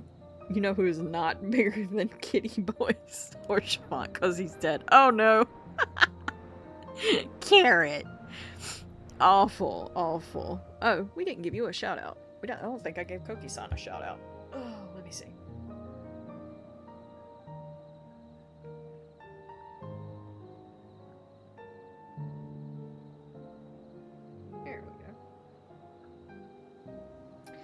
Cookie-San's streams are a delightful mix of IRL research, gaming, and bilingual banter. They're often found diving into Code Vein, Street Fighter VI, or Japanese studies. One moment they're raking with Mai, the next they're voicing mascots. It's a behind-the-scenes look at their creative journey that's always entertaining. Then we got Carrot Cleric, a fiber artist with a passion for ducks and chaos. They're cross-stitch, crochet, and craft their way through streams, often accompanied by the infamous Bean Boozled. From community carrots to 24-hour raid trains, this crafty carrot keeps their viewers entertained and engaged. Yeah. Welcome in, welcome in. Oh.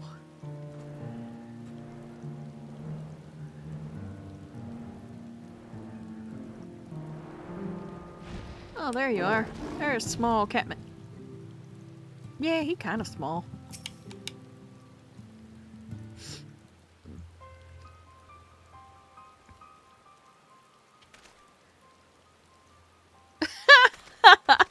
What did I tell you about channeling Mord with that yee?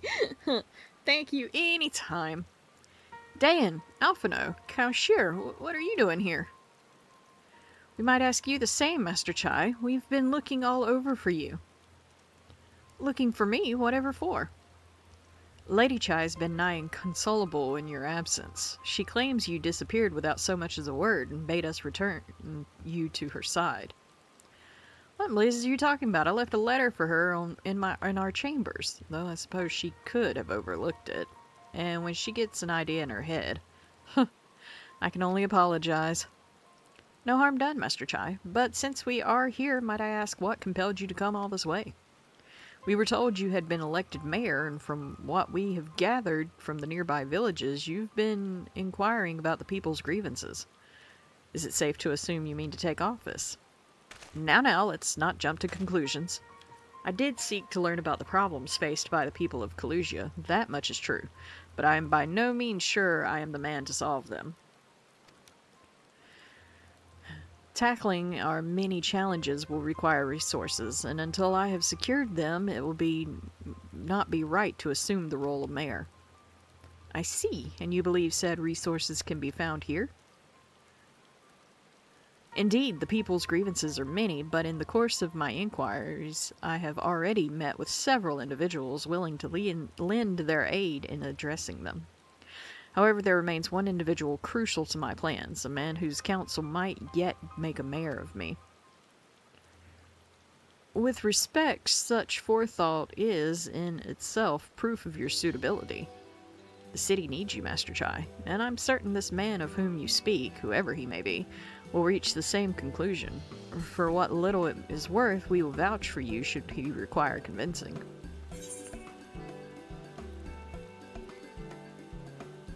Whatever you need, you can count on us, because this seems a little cheerleader-y, and I'm just not in, but yeah.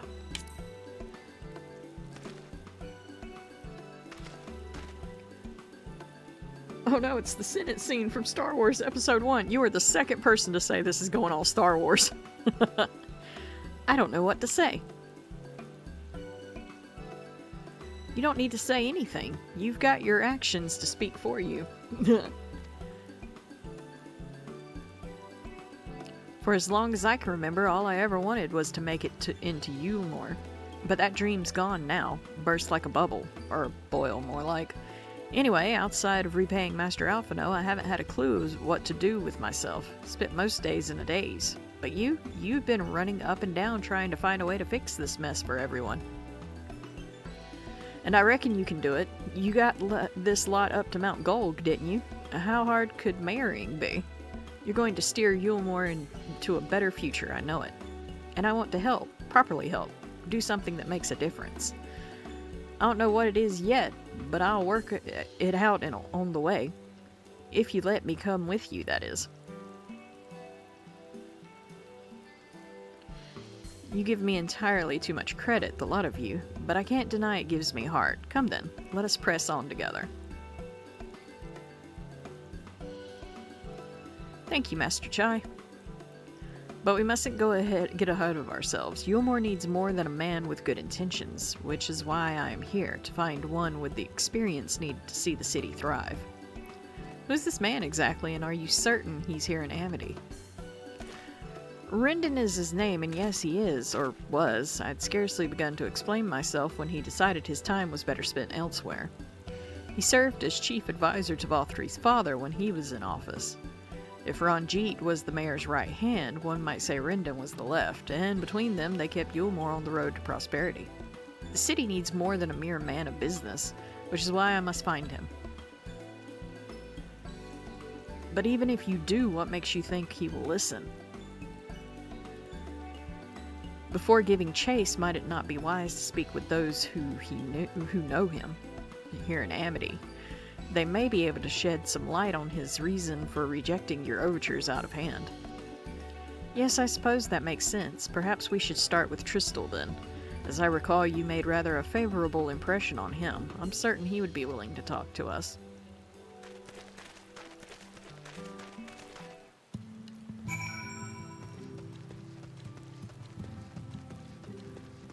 I'm getting rained on. Oh. Not you. Greetings, friend. And you too, Master Chai. I presume you're here to ask about Rendon. I couldn't help overhearing your earlier exchange. Yes, well, with Valthry gone, Yulmore wants for a leader. Should no one rise to the challenge, the city could very well collapse. I came here seeking Rendon's counsel in the hope that we could build a better Yulmore together. And that is still my wish, but given how abruptly you were mistreated there, I will quite understand if you choose not to help. Worry not, Master Chai. I bear no grudge against you or the people of Yulmore, and I would not see you suffer for Valthry's villainy. As you no doubt gathered from your meeting earlier, Rendon can be rather uncompromising. He has his principles, you see, and little patience for anyone he deems less committed to their own. Your desire to right the wrongs of your past, of Yulmore's past, is quite admirable. But I fear the guilt you bear on the city's behalf works against you. I can see it in your eyes and the way you carry yourself. It goes without saying he sees it as well. You must let those feelings go, Master Chai. Be more assertive, commit to this course, and prove to him Yulmore has the resolve to change. The resolve to change? I believe he was heading towards Pit 8 when he left. If you plan to go and speak with him, I suggest you be firm and clear in your intentions. Very well, to Pit 8 we shall go, and I will not take no for an answer. Nay, not even a maybe. Okay. Oh, ow.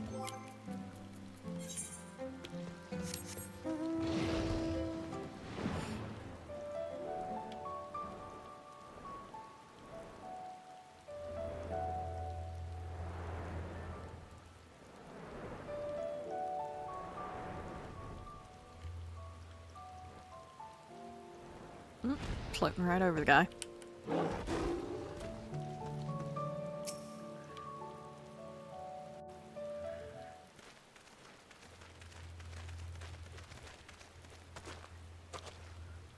Well, it's you again. Well, I see you've invited your friends. Need them to fight your battles for you, do you? No, we're just here to watch, but I didn't bring popcorn. I didn't invite them, as it happens, though they are indeed my friends. Well, not only mine, but every true Yulmoran's. Well, it's Herman Munster again. Oh no. They are the ones who awakened us to the truth, to Lord Vorthry's villainy, the famous warriors of darkness. Are they now? Yes, they are. It would be no exaggeration to call them our saviors. We owe much and more to their kindness, but we cannot depend on that kindness forever. To do so would be a little different from entrusting our affairs to Lord Vorthry. Nay, we must learn to stand on our own 2 feet. And I would have them present to witness my attempt. Hear, hear, Master Chai. Preach, I guess. Your sentiments are admirable. Yet admirable sentiments do not a nation make. Warriors of darkness, kindness. What in the oxymoron is this? Well, it's a long story. It's not that long, I don't guess. We were basically going against a guy that thought he was the hero of the story, so we had to become the Warriors of Darkness to, you know, depending on how you look at it, we were the villains, because we crushed his kingdom. And this guy's taking over to fix the shit that the other guy fucked up.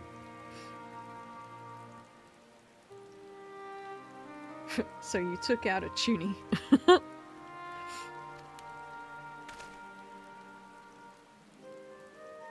In my capacity as advisor, I once strove to build a better Yulmore. Gave honest counsel to my superiors, drafted laws for the benefit of one and all. Toddler Jabba the Hutt, right?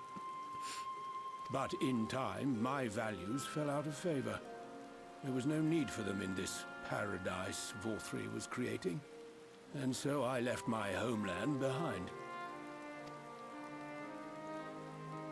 But you, Chai News, you were content to wallow in indolence under Vorthry's auspices. And so I cannot help but ask myself what manner of nation you intend to build.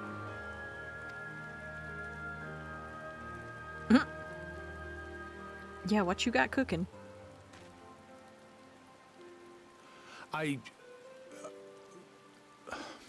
can offer no simple answer to that question.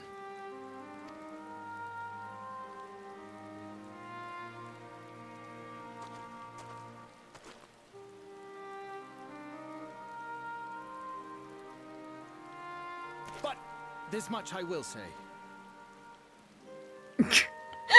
Jabba noises continues. Oh no. It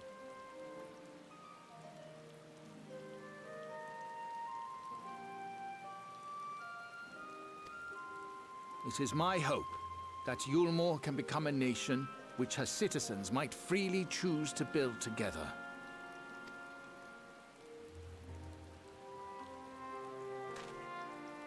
A great many people, myself included, flocked to Yulmore seeking sanctuary.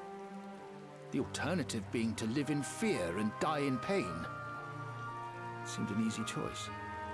And sanctuary we found. As much food and drink as we could ever want. Secured at the cost of the surrounding villages. Little wonder the people gathered at our doorstep, begging to work among the bonded. The free were blind to it all, of course. Content to, as you say, wallow in indolence. In ignorance. Were I mayor, I would first take stock of the city's resources and see that they were assigned equitably. Our days of reckless consumption are behind us. The distinction between free and bonded died with Vor3. The needs of rich and poor alike must be considered if our nation is to survive. To which end I would take steps to secure channels for supplies, rekindle relations with nearby settlements, who re-establish industry, reach out to neighboring nations, and the list goes on and on. I did not. He got worse with it after going to the con with Mord, Wolf, and Cat. I did not.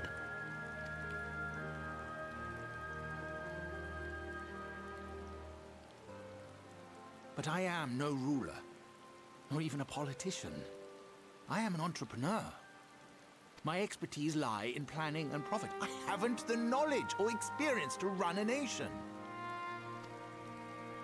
Please, Rendon, will you not help me? Together, we could solve the city's problems.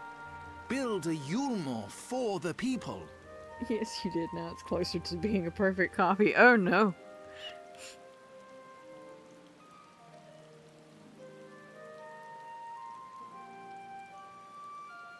A Yulmore for the people.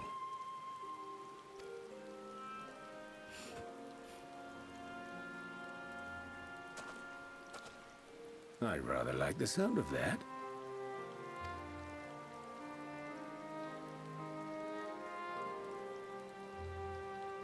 But before I offer you my counsel, I would be certain of your ability to perform the duties of office.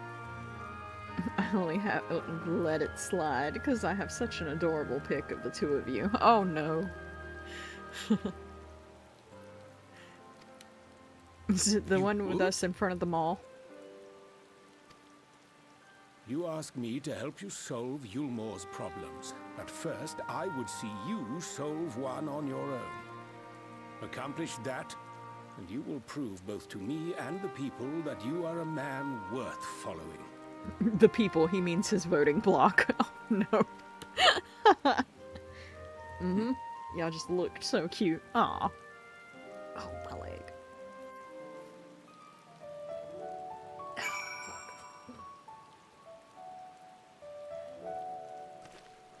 Why are you standing right behind me?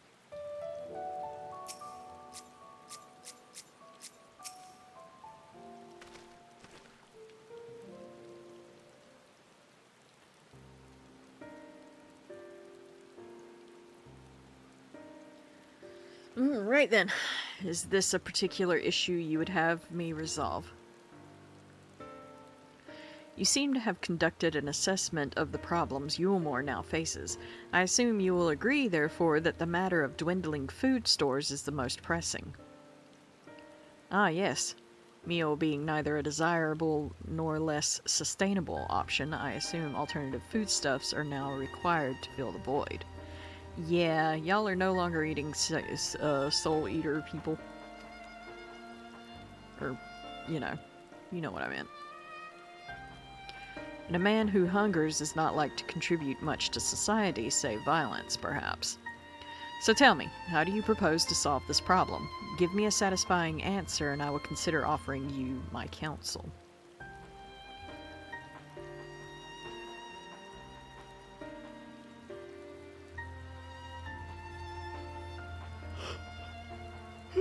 Think fast, Catman.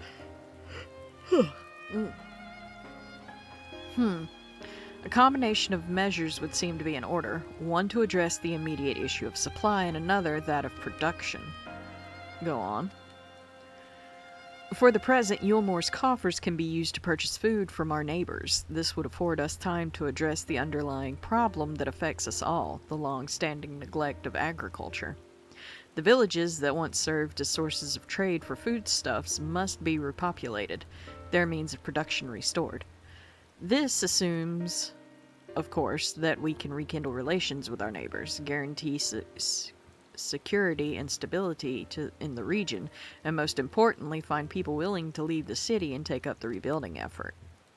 My. Think of that all by yourself, did you?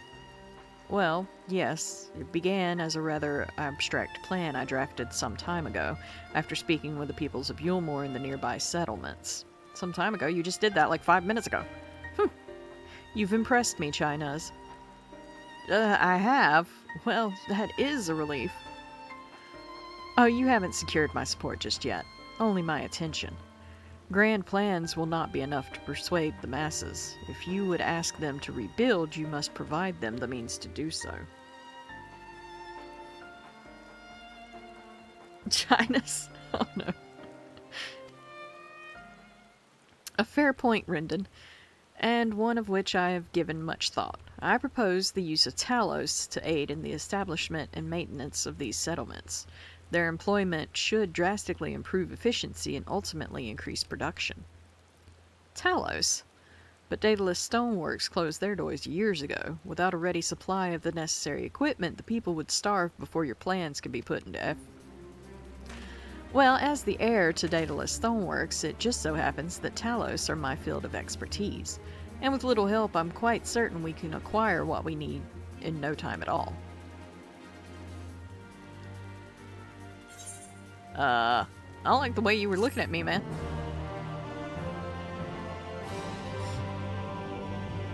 I didn't like it at all.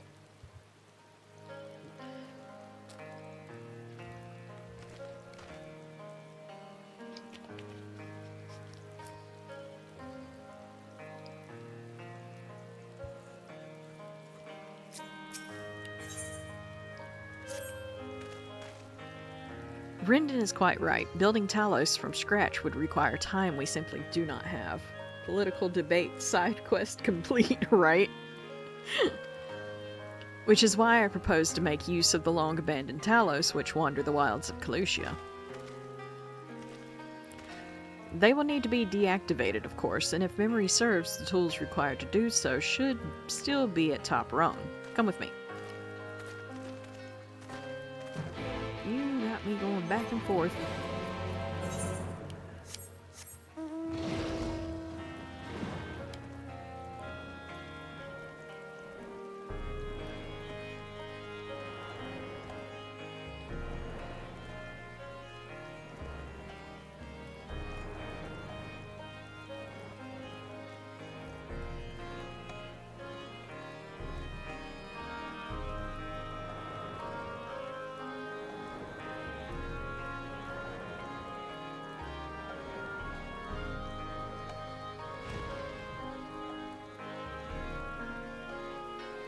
I need you to change Dayan's pants. They keep blending in with the Shadow Wolf. Look, I can't help it that the Shadow Wolf is black and my pants are black. What do you want me to change them to? Pink? Ugh.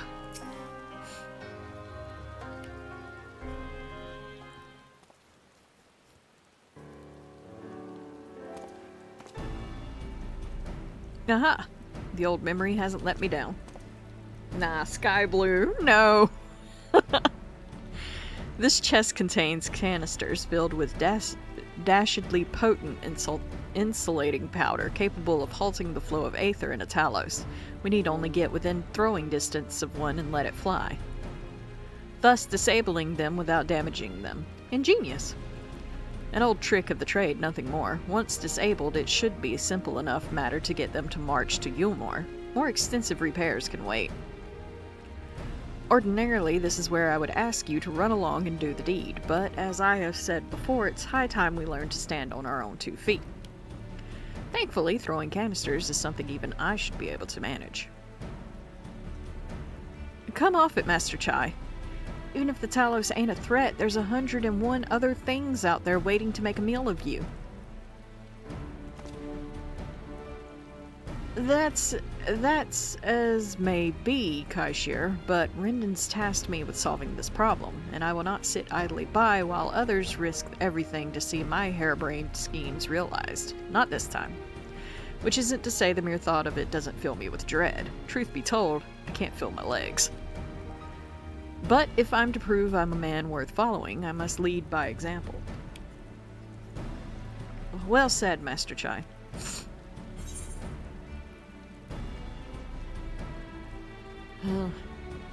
Alright, but if there's any trouble, we call it off. Yes, well, it should go without saying that I have no intentions of dying for this. I always preferred living to see the fruits of my labors. And to make sure I do, I will require your help. Nah, Alphino secretly wants to see someone else fail, I'm sure. Probably. I would ask you to use my spyglass to look out for any beasts that would get in the way of my work. I'll also need you to alert me when it's safe to subdue the Talos, understood? Oh shit, you wanna die. Good. Then let's be off to the quick way, through the north gate, and see if we can't find a suitable vantage point for you.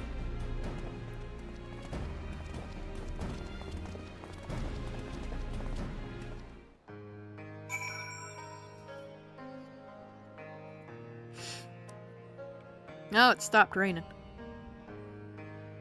Oh, I don't like this. I'm not good at these.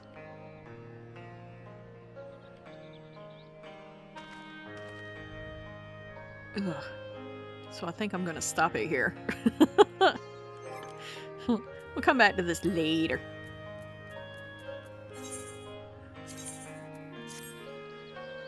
Ugh. Let's see. Before I end, I'm gonna go check the Chocobo stables.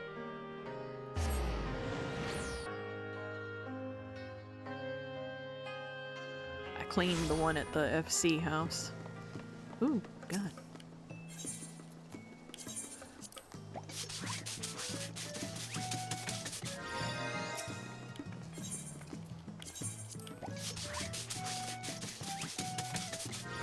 I'm the only one that ever cleans these things.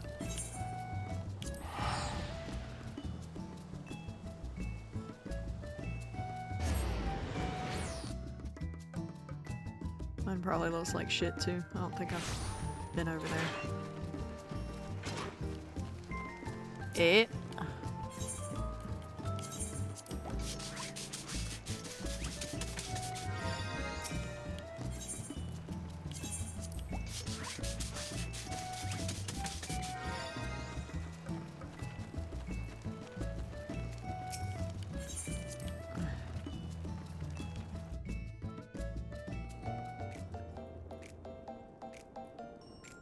It's like, what is that music playing? It's like, I don't know, whatever the fuck I put in there.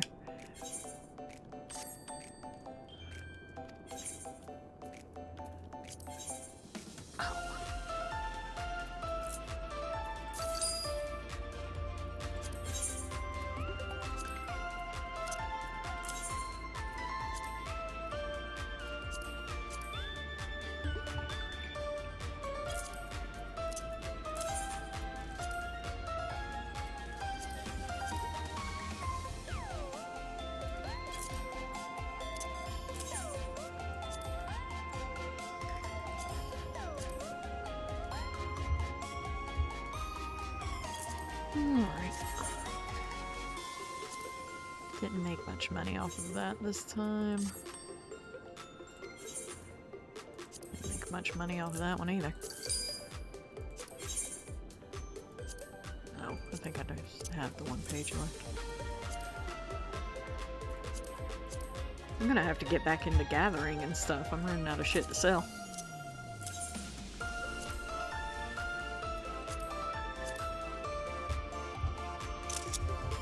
Oh, shit. Ah! That's not what I was trying to do. Hit the wrong button. There we go. Alright.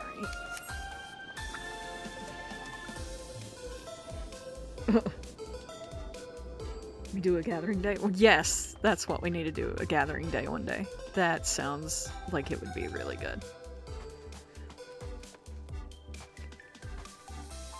I got some kind of partition in one of the dungeons. What was that? Oh, one of those. Okay. I don't think I need it for in here.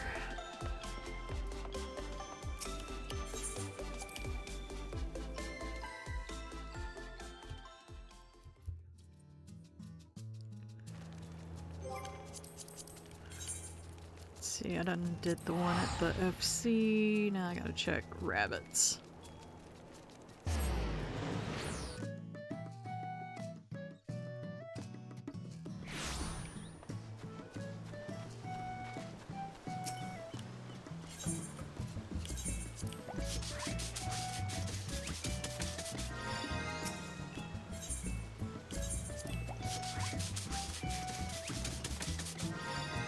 There we go.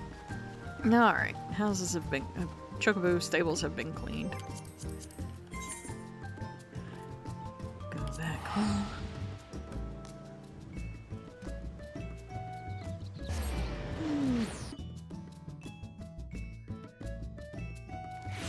Alright. Oh. Whoops. Ah, not my Gatorade. Come back. Hit it with my elbow. Alright, guys. Thank you all for joining me tonight for Final Fantasy XIV. I hope that you guys enjoyed it. I certainly did.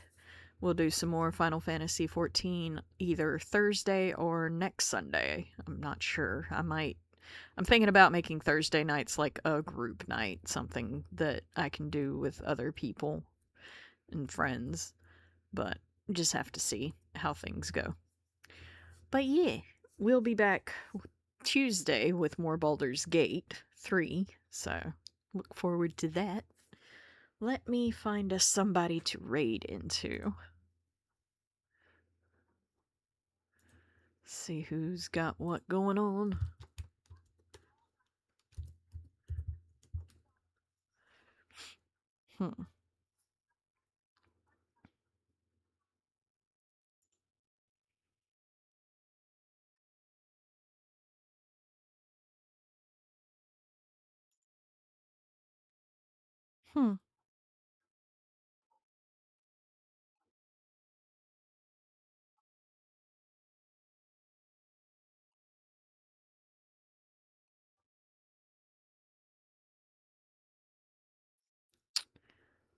Let's see.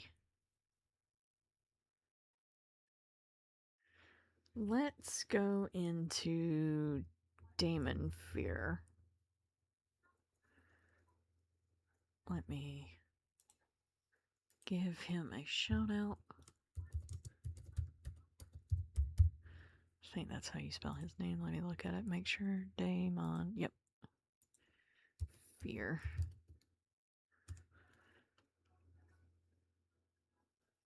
Daemon Fear, the demon with a heart of gold, is on a quest to conquer the League of Legends jungle with Evelyn. This emerald-chasing streamer welcomes new players to join the chaos and fun. Will they reach their goal? Tune in to find out. Alright, let's raid into Daemon Fair. Thank you guys for joining me again. I will see you all on Tuesday for Baldur's Gate with Mord and Sal. Night.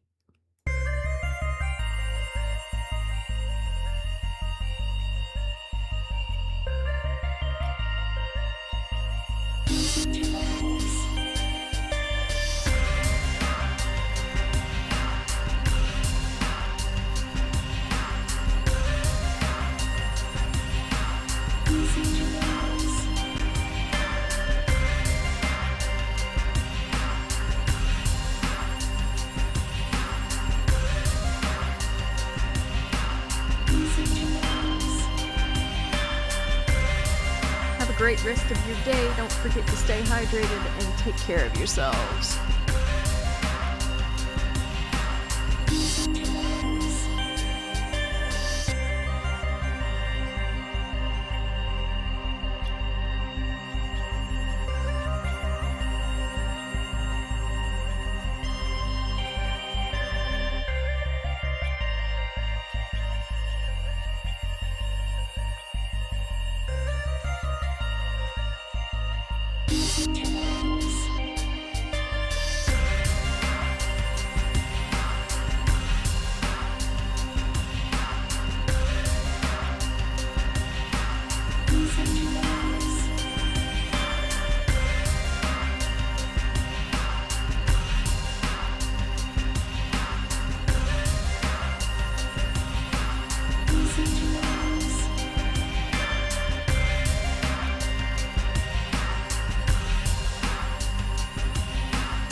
Why didn't I get the shot? No.